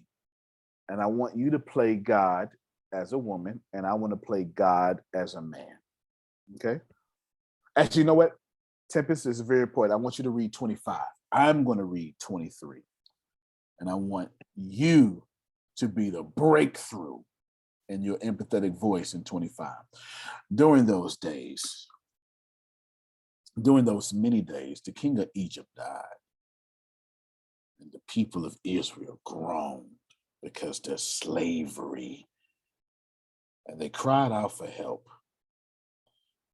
Their cry for rescue from slavery came up to God, and God heard their groaning, and God remembered his covenant with Abraham, with Isaac, and Jacob. Tempest. God saw the people of Israel, and God knew. Thank you so much. You can stop your screen, Grace, because I know if nobody else heard that, I know Phil heard that. God saw the pain of his children. And that text ends with, and God knew. And before Grace finishes, and I want her to finish, I just want Grace to understand, anybody like her, God knows. Not God knows all things. That's not the point of this text. Because the children of Israel in slavery don't even understand God. Abraham understands God. Isaac understands God. Jacob understands God. His 14 kids, 12 sons, 2 daughters understand God, but they dead. And 400 years have passed in their death. And all the children of Israel just heard stories, but they don't know God. They don't know Abraham. They don't know Isaac. They don't know Jacob. They don't know Dan. They don't know Toph. They don't know none of them. That's the women I'm talking about. They don't know Ephraim. They don't know Manasseh. They don't know none of them. No Joseph, no Benjamin. And God says, I hear your pain, Tracy.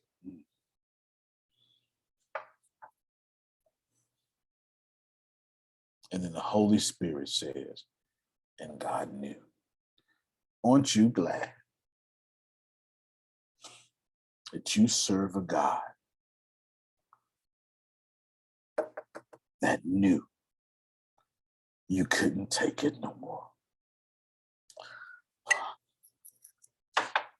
Woo! Hallelujah. I hear you. It. Play dead. Let go. Hallelujah. Thank you, Jesus. Come on, Grace. I'm sorry. Come on, Grace. I stepped beside myself. Come on, Grace. Don't you? Yes, he knows just how much. He know. And my God. Grace, don't you give us a truncated version, and don't you give us a logical version. You take your time, because you're the last one that got the narrative, and then I'll close this out. Share your light. Even if your light tells us about the darkness. Amen. Amen. Talk to me. I want to see past rent, flights, and internet. And I see all the stuff that Antonio is doing, and I see everything that Deanna is growing to, and I see Tempest's gifts just flourishing, and she embracing them. And I'm like, I gotta see past rent, lights, internet. I don't know what to do. And because people will be on the call, but you with them every day. So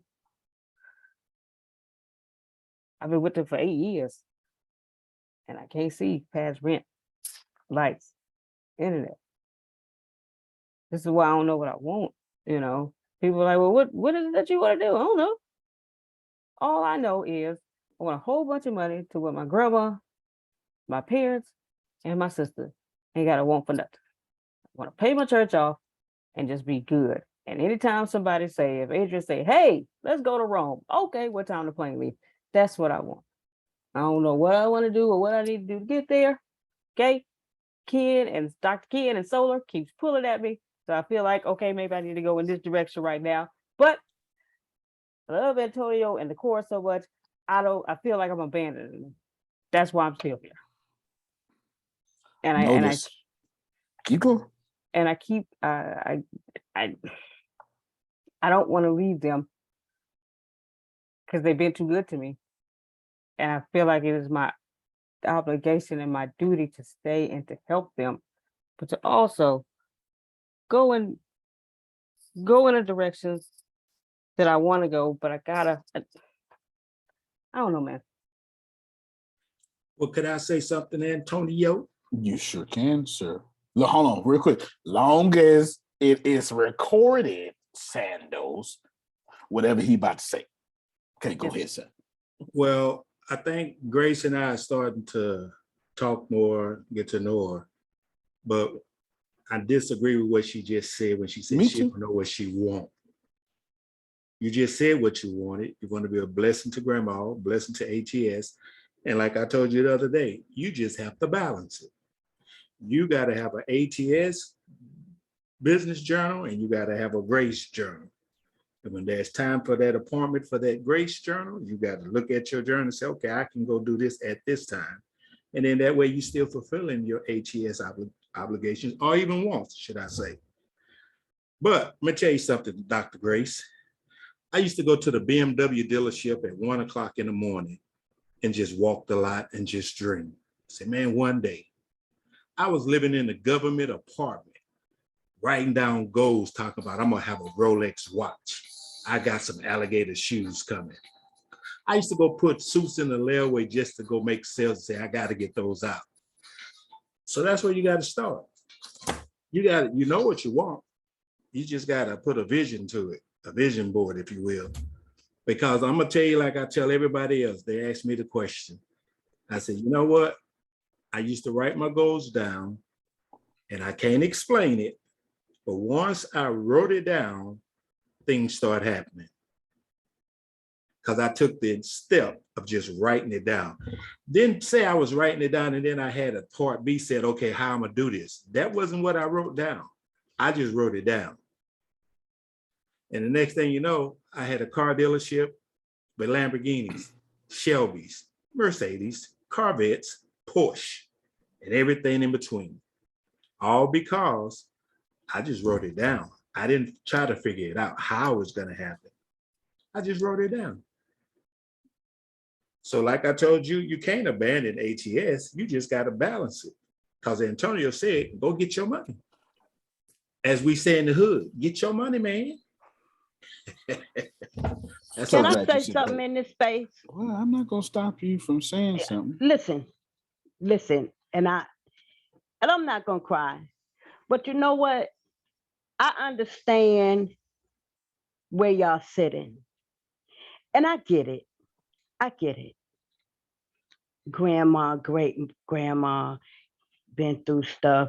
She might not know, but so much. But we're gonna settle it. We're gonna settle it. Till she has a little wisdom. But let me tell you something. The job that God gives us, He's not playing with us. This is not a game. We have been put in place for a purpose and not that of our own. We have a mandate on our life to do that what the creator of all things. I don't give a darn what you have, what you think you have, what you think you want to have.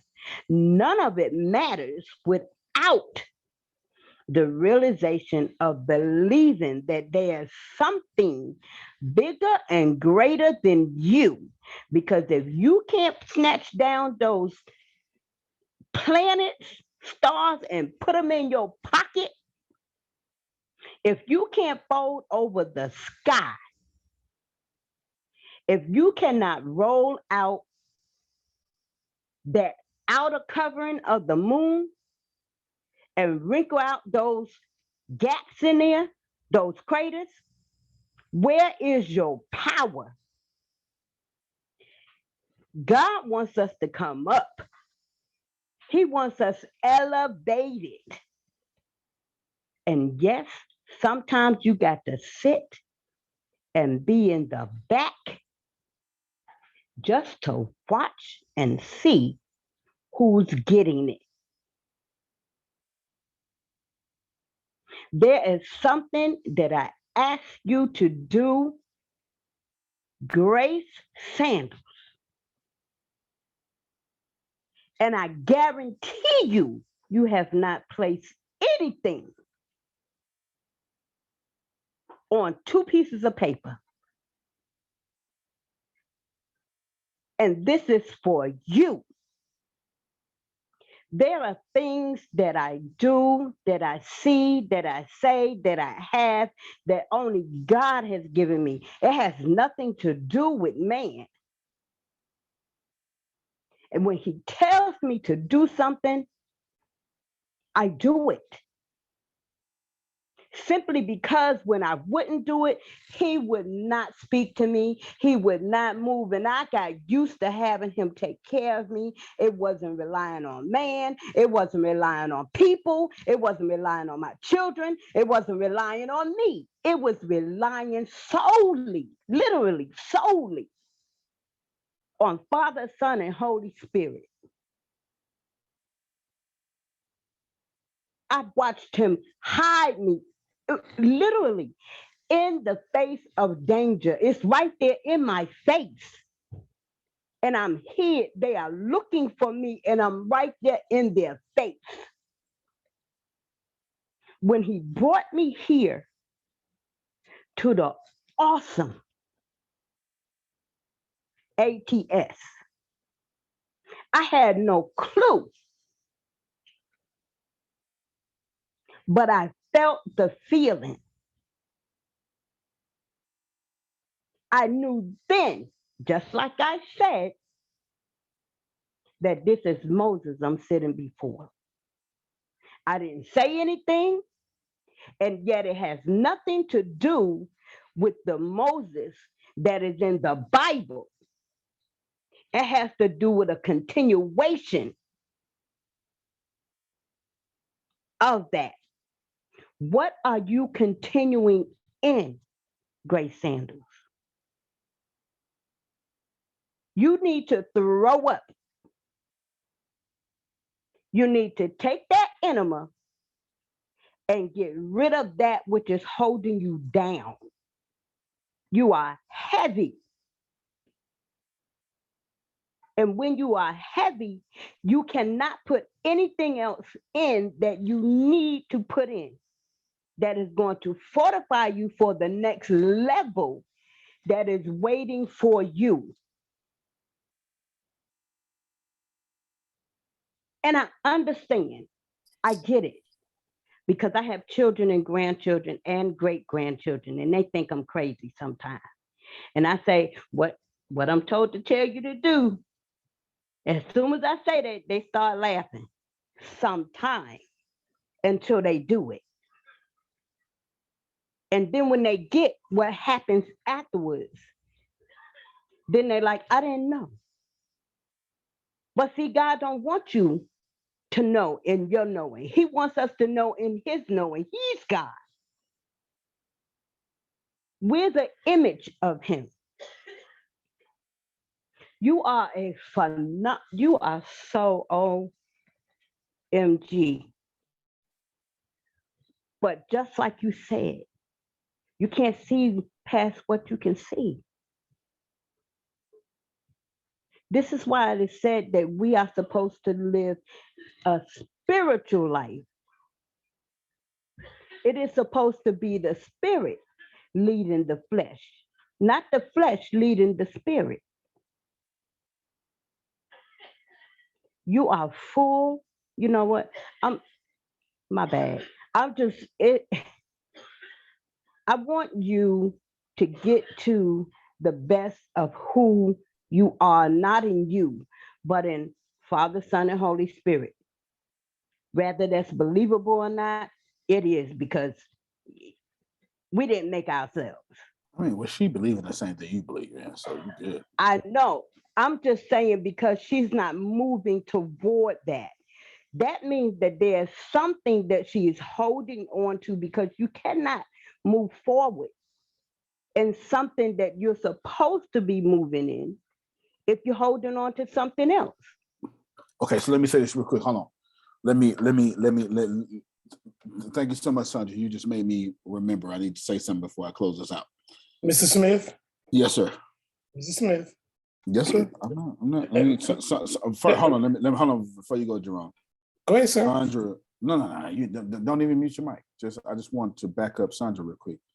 Mm-hmm. I didn't cut her off because she was wrong. I cut her off because we need to kind of end the call. But Right. I want people to know. Oh no, forgive y'all. Grace. Yes, sir. At some point, you got to hear the word of God, and it definitely came from Sandra's throat. You know what I'm saying? You don't have to understand what I'm saying. You just need to understand I'm opening up my mouth. What you do after that is up to you. Mm-hmm. All right, go ahead, Jerome. And being as I on the call have been here longer than most of you here, except for the staff and Phil. I think you and Phil are the same day. Y'all join the same day. Yeah. So I think I'm in a position, Grace, to put a little, as Antonio said, put a little weight on it. But I ain't gonna be long. Do y'all know where I get that? Put a little weight on it from? Do y'all know where I get that from? Just so you know, the Hebrew word picture for glory equals weight. So when God says that I will make the crooked places straight and the high places low, and the glory of God shall come in, that Hebrew word picture, because Hebrew is a picture language, that word glory means, and the weight of God comes in. See, now, if anybody, Queen T, you're a damn scholar. The weight, typically when you read the word glory in the Old Testament, it means weight.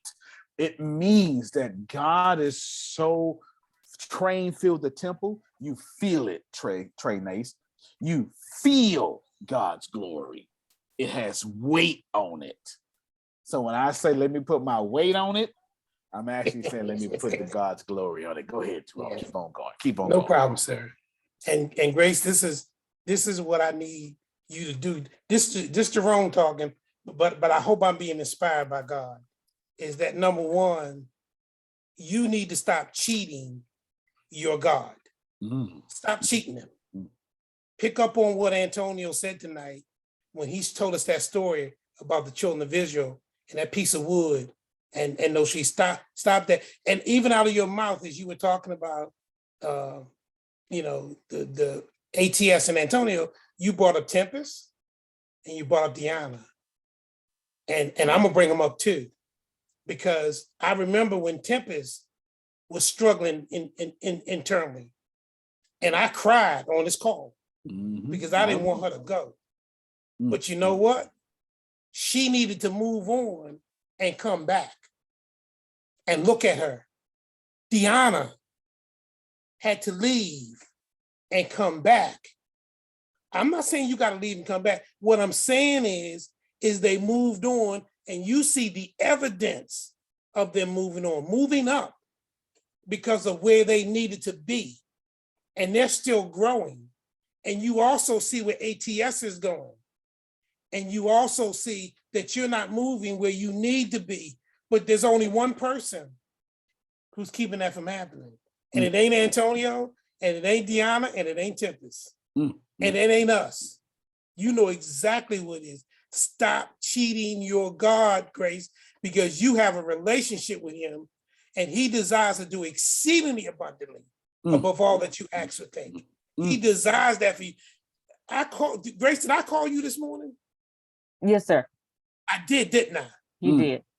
And I called you because it's about what I'm saying to you right now. I said to you, and everybody can hear this now. I say, what the hell is going on, Grace? You like, huh? What the hell's going on? And you like, what? I said, 2 days in a row before the class started, I asked Antonio a question and the whole class changed. And people got blessed. And people, and then Whole it happened class again. just changed it, just not. You talk, Jerome. You talk, You sir. get what I'm saying? Yes, And that was God letting me know, Jerome, I'm changing you. Jerome, I'm sending you in a different direction than you were. I've been here going on 4 or 5 years now, and God is finally revealing to me what I've been through. When Antonio started talking today, I'm ready to cuss him out because I'm sitting there going, he's gonna make me go somewhere where I don't want to hell to go, but I need to go there because I need to deal with it instead of avoiding it. See, but that don't mean that I'm going down. I'm still going up, but I need to deal with that because I need to keep dealing with those situations, and I need to be able to speak out to you, my friend. And today, when I needed somebody to call, I didn't call Tempest. I didn't call Deanna. I didn't call Antonio. I called Grace. That's right. I called Grace because you meant so much to me since I've been in ATS. You were the first person I talked to. And every time I've called and every time you have been there for me, Grace. When you gonna be there for Grace? Stop cheating your God, Grace. That's all I gotta say. I got it. I got it from here, Jerome. I got it from here. First off, Grace, finish. Take as long as you want. Don't. If you truncate it, I'm a no. You're gonna get in trouble. If you don't speak in your trauma mind, I'm a no. You're gonna get in trouble. Finish whatever you want to say. I got it from here. Go ahead. If you ain't got nothing to say, you ain't got nothing to say. But it needs to be because you ain't got nothing else to say. Right. Okay. Yeah, I didn't have anything past. I didn't know you better go make sure because I would get Tempest to talking. Me and Tempest know you lying right now. And if I get Tempest to talk, your life is over. So speak freely. You ain't got to speak with poetical words. I don't want to hear your logical brain. Just say what else you got to say. The spotlight ain't on you. You just happen to be talking. Gotcha. Trauma brain says, I'm embarrassed, spotlight on me, and whatever the hell you talking about. I have no idea what you're talking about. But you get the point, though. Right. Okay, go ahead. Okay. My brain says, go full out with Ken. I don't know how to say this. Like, you don't have to. Okay. You don't have to. This is what we do. Grace, this is what we're gonna do. Okay? Just so you can understand, this is what we're gonna do. What is this? August? Mm-hmm. I'll see you in March 2023. You hear me? Yes, sir. And in March 2023, should you feel like you need to be doing something with ATS, you do something in ATS. However, I will tell you this, anything personal development, anything reaching out to the people, you got to still do, not because I need you to do, because you're an extrovert. You don't know no other way. No. All right. So as of right now, I would do all your work, assume all your roles. I would catch you, let's see, March. March is boring. March is boring. Let's go with July 19th, 2023. I'll see you then. Yes, sir. Thank you. Can y'all clap for Grace? Woo! Yes. Mm-hmm. Yes. Yes. Yes. Now let me talk Love to you, like, Gracie. now let me talk to you like me and Ken would talk to you. Nigga, what's understood don't need to be explained. You ain't got to ask me for nothing. I see what stuff way before you got here. And your problem, now, unfortunately for you, you think your problem is one or the other, either or decisions. That's your problem right now. I'll tell you your problem. You're not going to hear me until later. But you feeling like you need to do this or that is exactly a trap. That's not how the way the universe works. But I can't, you're not going to hear that right now. I'm just saying it. So I'm just planting the seed. That's all I'm doing. I'm just planting the seed. Just planting the seed. Grace, you ain't doing no job I can't do myself. Neither is Tempest, neither is Grace. I've been replaced y'all 2.5 years ago. Tempest, please let them know I'm telling the truth. That's true. And Tempest, how do you know I'm telling the truth? Because you tell me every day. I got dog it. No. I need y'all to hear this. I've been replaced y'all 2.5 years ago. Tempest here every damn day.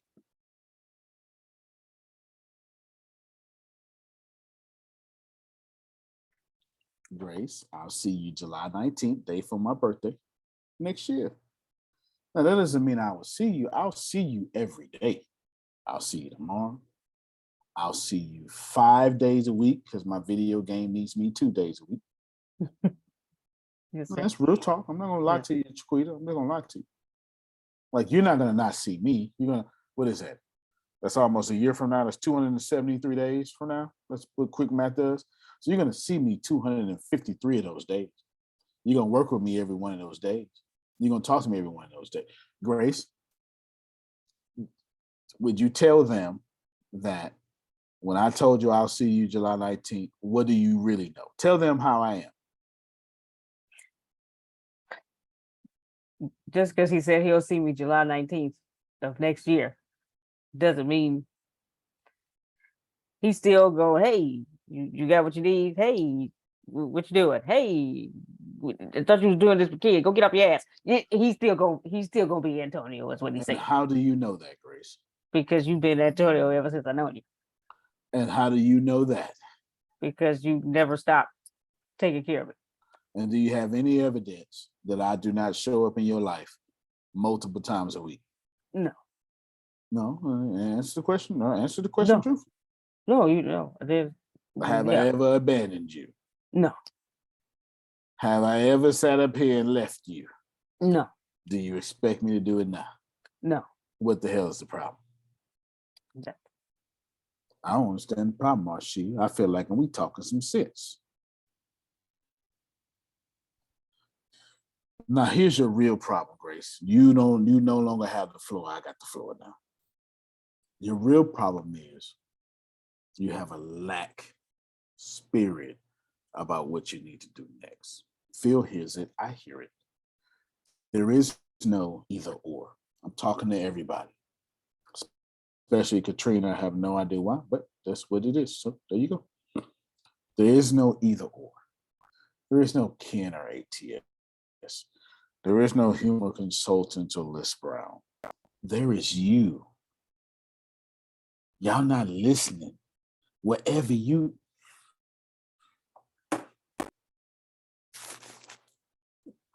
Grace, let me know when you listen. I'm not even looking at you. I'm listening, sir. You the Ark of the Covenant. Wherever you are, that place is blessed.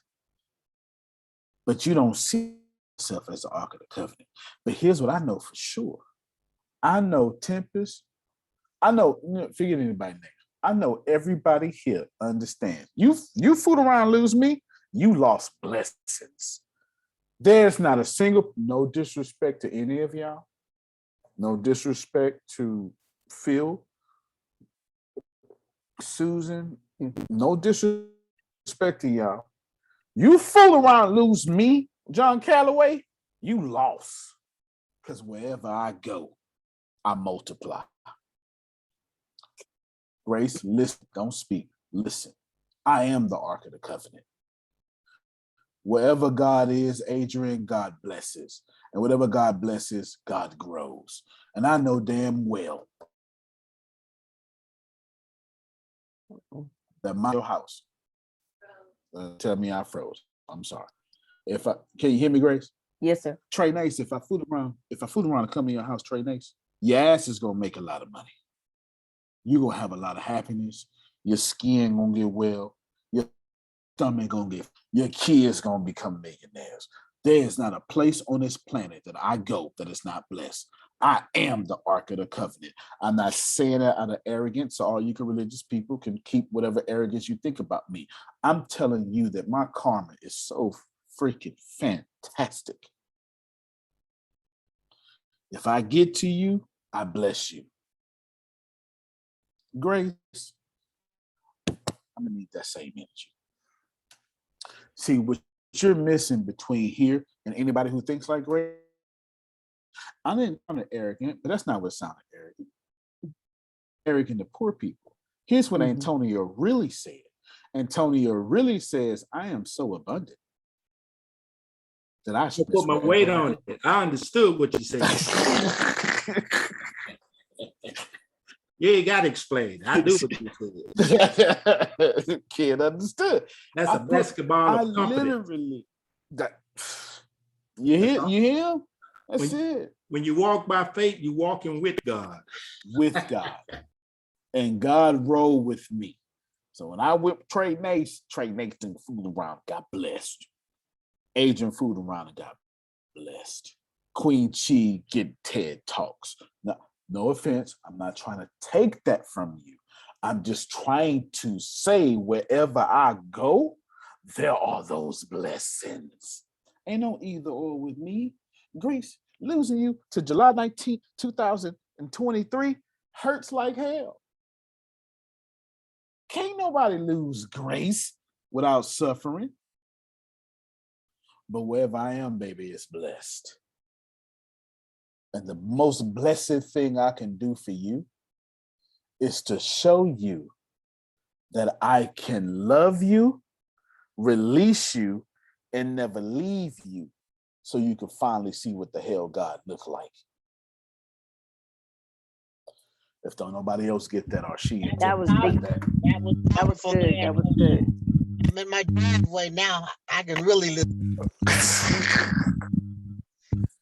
You can't. You can't. You understand? You can't see God, Grace, because you're so used to people using you. Here's the. You already know. I got a. Grace, do I have a whole railroad of money in front of you? Yes. Can you get it? Yes. Do you get it? Yes. Grace path now is with Kia. And Phil, you heard me say this over and over. Everybody, I've heard, Phil has heard me say this over and over. I don't know about Phil, Jerome, they've heard me say this over and over. You leave according to your level of integrity. Grace, you ain't bothering me. I'm going to talk to you, Grace. I will see you tomorrow. You picking me up from the airport, number one. And how many days a week I'm going to see you? 5. Tempest, how many times I'm going to make an excuse to you to go to Grace? Say it again. How many times I'm going to make an excuse to you to go check on Grace? All the time. And how many times have I done that in the past? All the time. And how many times, even to my own detriment, have I done that? All the time. Grace ain't going nowhere. But Grace, like Tempest, like Deanna, Jerome tried to tell you this, my shadow's so damn big, you can't see you. Jerome said that. He was just being nice. Until you release yourself from my shadow, you can't feel you. I get this. I've been here before. The difference is my level of integrity ain't mad at you. Ain't gonna leave you, will not forsake you. How on earth, Queen Chi, I'm just talking to you. How on earth am I gonna claim to be Christ-like, but leave and forsake her? Some stuff don't make sense to me, Arshia. I don't know how to express that any other way. Grace, this is simple, cuz. I'm sorry, that was my street coming out. My bad. You know, I'm from up top, 29th, Menard Park. Crooked split. You know Got what I'm it. saying? Got You know, I make love to Tupac. You understand what I'm saying? So the streets Okay. come out every time. You know, Got it. there you go. You know Got what I'm saying? All right, let me unstreak myself for a moment. Grace, I don't give a damn what you do. As long as you be happy, I support it. If you're not happy, I still support it. Grace, we soulmates. We're gonna do this again next year. We're gonna do this again next life. You understand? Yes, sir. So do me a favor, calm your ass down and receive all these claps these people got from you. Come on, y'all clap for her. Woo-hoo. Woo, Grace, you got it, Yes. Grace. Grace, you're Grace, how awesome. do you get? got Go it. for it. Go You get it. got this, boo. Yes. Go get, go get. Hey, You can go mute your get mic, your Grace. I'm not. blessing. I like it. Yeah. You good. I like That's effective immediately. Yes, What's sir. today? 18th. Thursday? Thursday. All right. Me, Deanna, and Tempest to send out messages to all you folk who don't know how to receive a call that's coming up. Y'all will be all right. Now, Grace, you got to sow a seed. Yes, sir. You have no work responsibilities until July 19th. And then you get to choose if you do. And trust me, God is going to talk to you for quite some time. Besides, me and Ken is fast friends, good friends. We do business every day. Me and Ken talk too much. I ain't lying. Ask him yourself. You know what I'm saying? Ask him yourself. But I do want you to receive this. You're still at ATS being friends with the friends you made. I didn't say customer loyalty. That's not what I said. If somebody asks you, what I'm saying is, Grace, be Susan, is what I'm basically saying. No, that's a whole different leader. I shouldn't do that. No, I got to do that because there's no other way to do it. With correct motives. That's different leadership, though. I'm not telling you be Susan and be used. I'm telling you, Susan understands that you don't stop being friends or help with people because your life has taken a different turn. Right. But I promise you, there is a return on your energy. And I promise you this, and then I'm going to let you go with this. I promise you, every business deal that I'm a part of, which is all of them, you know, I promise you, every group, every top secret group you're a part of, hear me well, y'all hear me well. Grace is part of way too many how many top secret groups you're part of, Grace? Just to your best knowledge. I don't know. When did you get top secret information?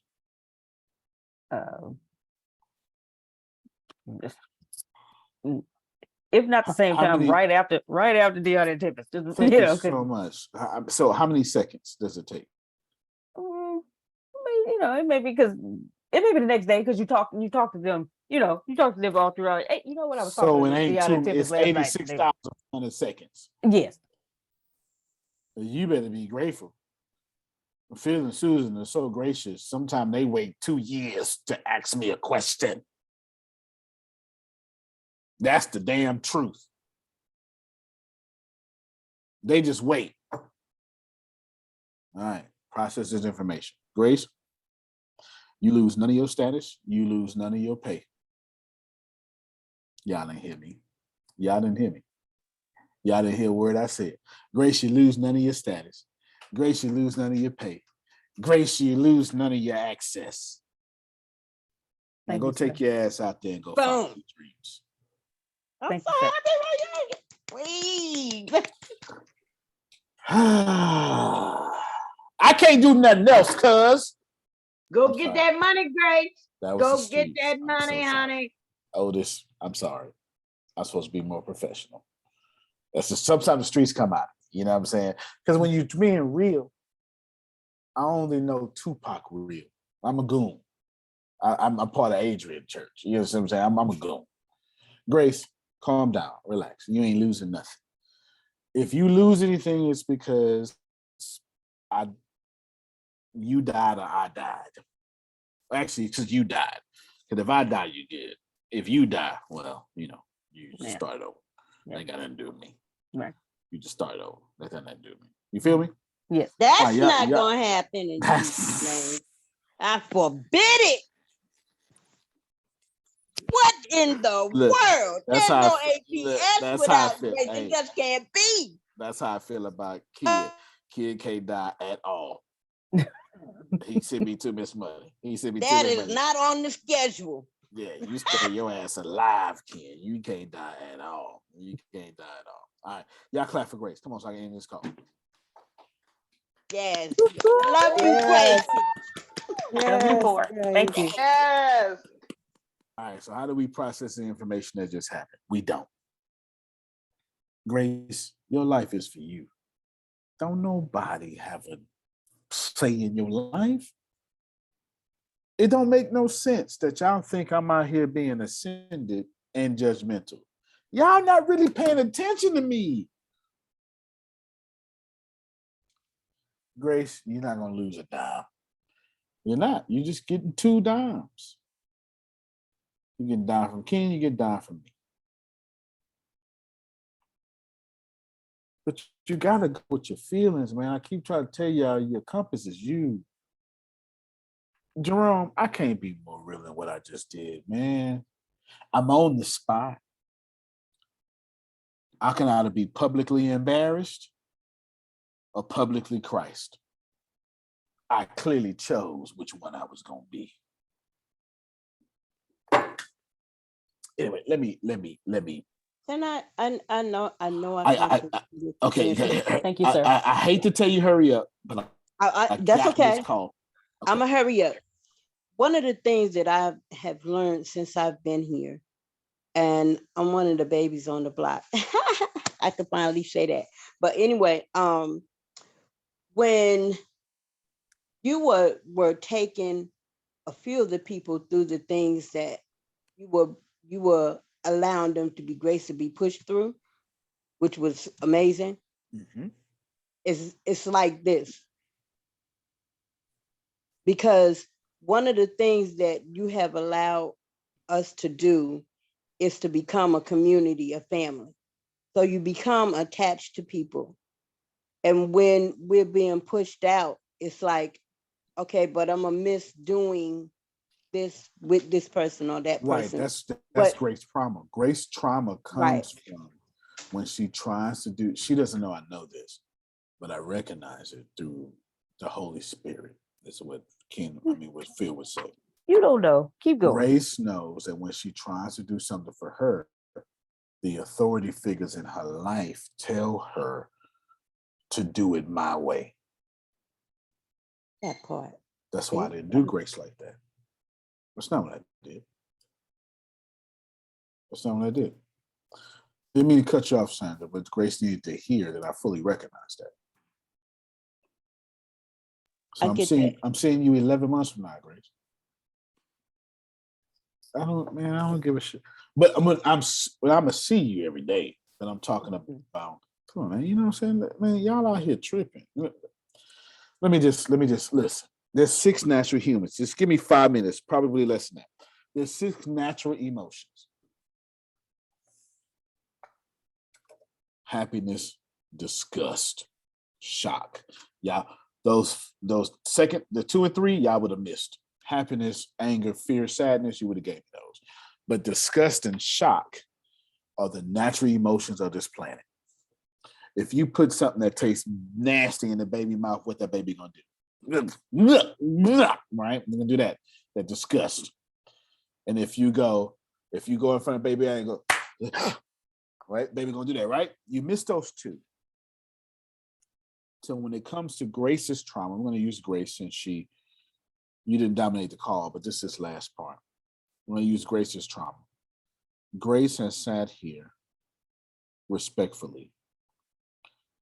And her trauma is she can't live her own life. She got to live it's why I told Grace Do you want to go back to church?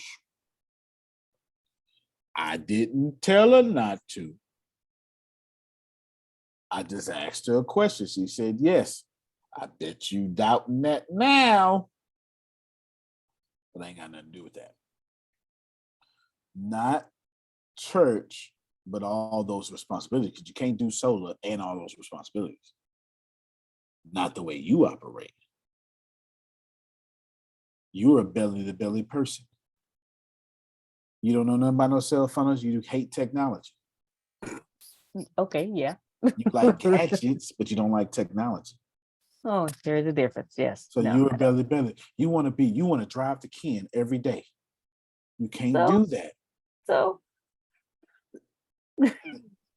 All I'm trying to tell you is the same way Antonio released you, or the same way you had the fortitude to ask Antonio to release you, even though I didn't let you ask, I did it for you. It's the same way you need to have the 4 or 5 choirs you in release you too. But I can't tell you that. You're a grown woman. I ain't got nothing to do with that. But let me finish my point so we get out of here. Those 6 natural emotions. Read it for me, Tempest, please. I beg you. I need to get out of here. Happy, disgust, shock, anger, fear, sadness. Avoidance takes over when we have trauma. Avoidance traits make us say, I'm not fit to be happy. I got to get with Ken. And I can't be happy with ATS. See it? I'm disgusted with my life, but I can't tell Antonio that. See it? Help me, somebody. I'm shocked I'm even in this situation, but I can't tell Antonio that. Come on now. Come on now. Come on. That's real. That's Yeah. real. That is real. Yeah. I'm angry he won't release me so I can go do what I keep hitting to do. Come on, man. Tempest, I'm on it right now, man. I know I'm on it because this is psychology. This is science. I'm fearful if I let him have a meeting with me, he's going to think I'm betraying him to go with Ken. And I'm sad I'm going to lose my friend. And I'm sad I'm going to make him and Ken argue with each other because of my decision. Grace, was I inaccurate anywhere? No. Okay. Same for you, Queen Chi. Same for you, Adrian. Same for you, Antonio, with your little sorry marriage. That wasn't my name. I'm just using my name to talk about y'all names. You understand? So avoidance, trauma makes us avoid these natural feelings. And guess what, Tempest? There's only 2 feelings on the planet. Natural feelings. Y'all ready? And manufactured feelings. Manufactured feelings are feelings that are created. You know what's one of the biggest feelings? There's 2 major manufactured feelings: guilt and shame. Boy, Phil don't feel. Phil, you correct this every day. I've never seen you not correct it every day. There's a 3rd manufactured feeling: pride. Let me help you. Pride is to say, I am not ashamed of what I've done. Look at me. The opposite of shame is pride. It's a manufactured feeling.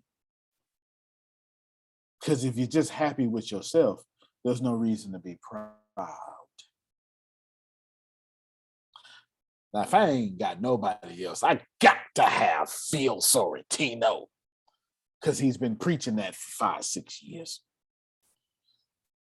So what happens, Trey Nace, is me and you,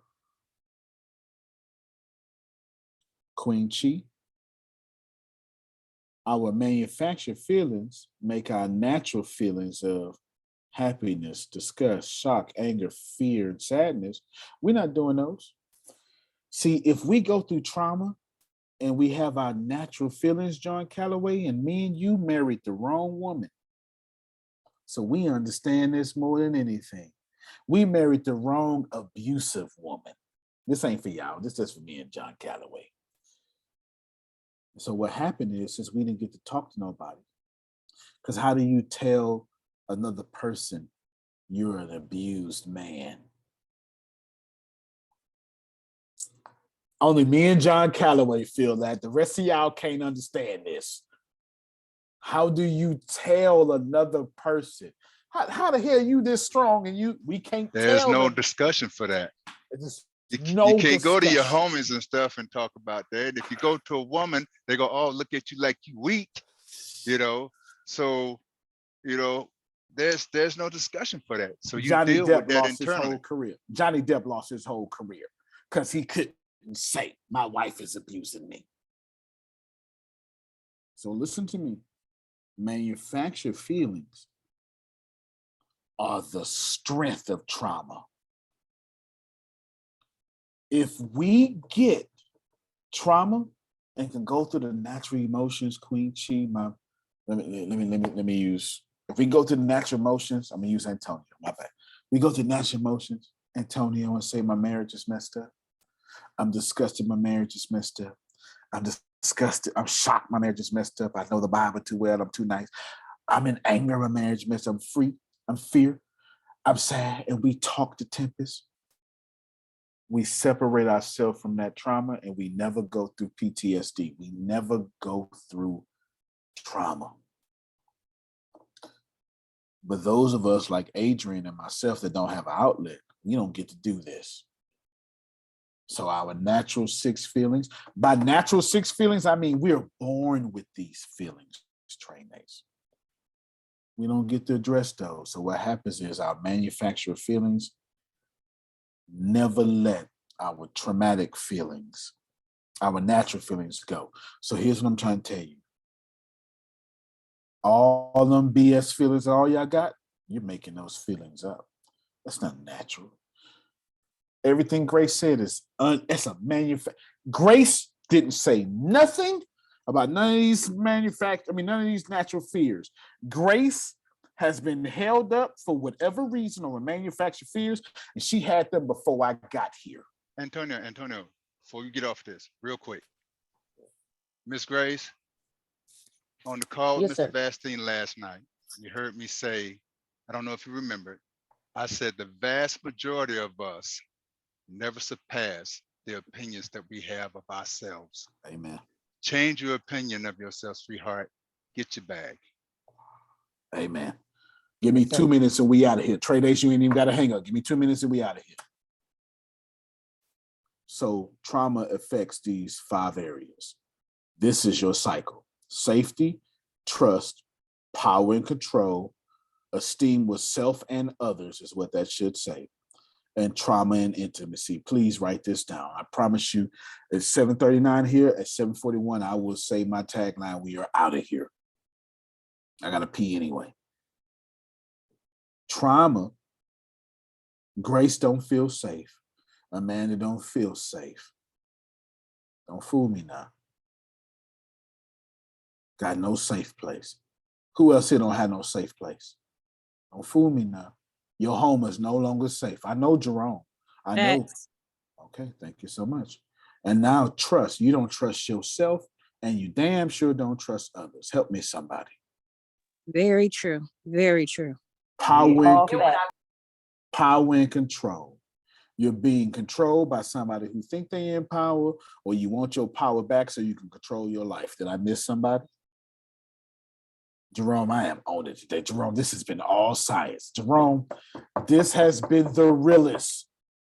Ain't nothing about this Tempest has been spiritual. I have been on it.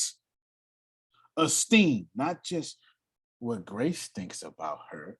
Grace's problem ain't what she think about her. Grace's problem is I've become the most important person in her life. Grace, tell them what your real problem of who you think about is. What you? Grace's problem, Adrian, is what I think about her if she make a decision. Can you see, Frida, that your esteem, Trey Nace, ain't about you? Sometimes it's about with the person you love the most, what they think about you, and to keep in tune with the 741. And then trauma and intimacy. Not only does trauma mess up your intimacy, trauma make you not love yourself or not love the other people around you. Ladies and gentlemen, I am done. 30 more seconds. I give you everything I have. I promised you I would teach one of the greatest classes I ever taught.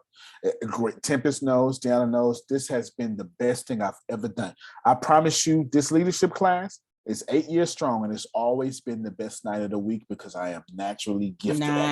Nine. 9 years. Thank you so much. 9 years. I'm tripping. She's right. I've been saying 8.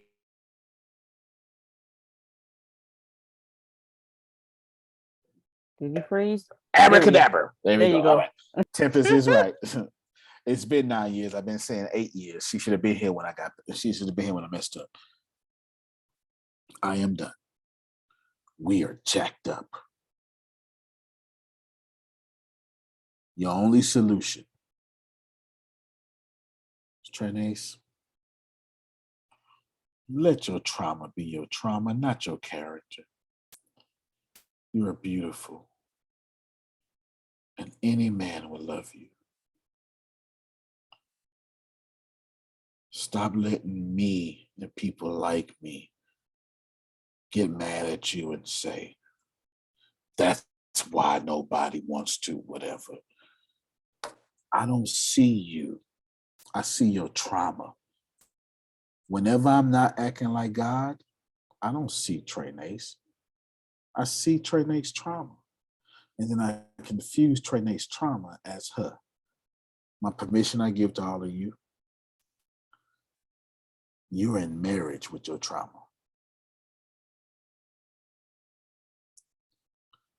Right, here's your homework. I want everybody here on this call to copy and paste safety, trust, power, control, esteem, and intimacy. Safety, trust, power and control, esteem, and intimacy. Safety, trust, power and control, esteem, and intimacy. And I want you to write 2 sentences about how whatever has triggered you has affected your safety, has affected your trust, has affected your power and control, has affected your esteem with yourself and others, and your intimacy. Katrina, I giving you the best I got. I got nothing else. If you want better from me, Arshia, you gotta wait till tomorrow till I grow better, because I literally died on this phone call. I gave you everything I had. Antonio T. Smith Jr., you can't plan better. You can't dominate. Y'all clap for Grace. Don't clap for me. Come on now. Yeah.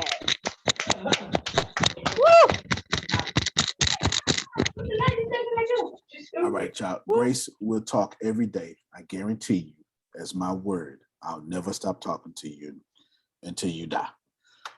Love you, everybody. Which she is not Love doing. you more. Congratulations, Love you Grace. more. Thank you. All right, everybody. Grace, pop on as many calls as you want to, but they're optional for you now, okay? Yes, sir. All right, then. All right, everybody. Thank you. Bye-bye. Good night.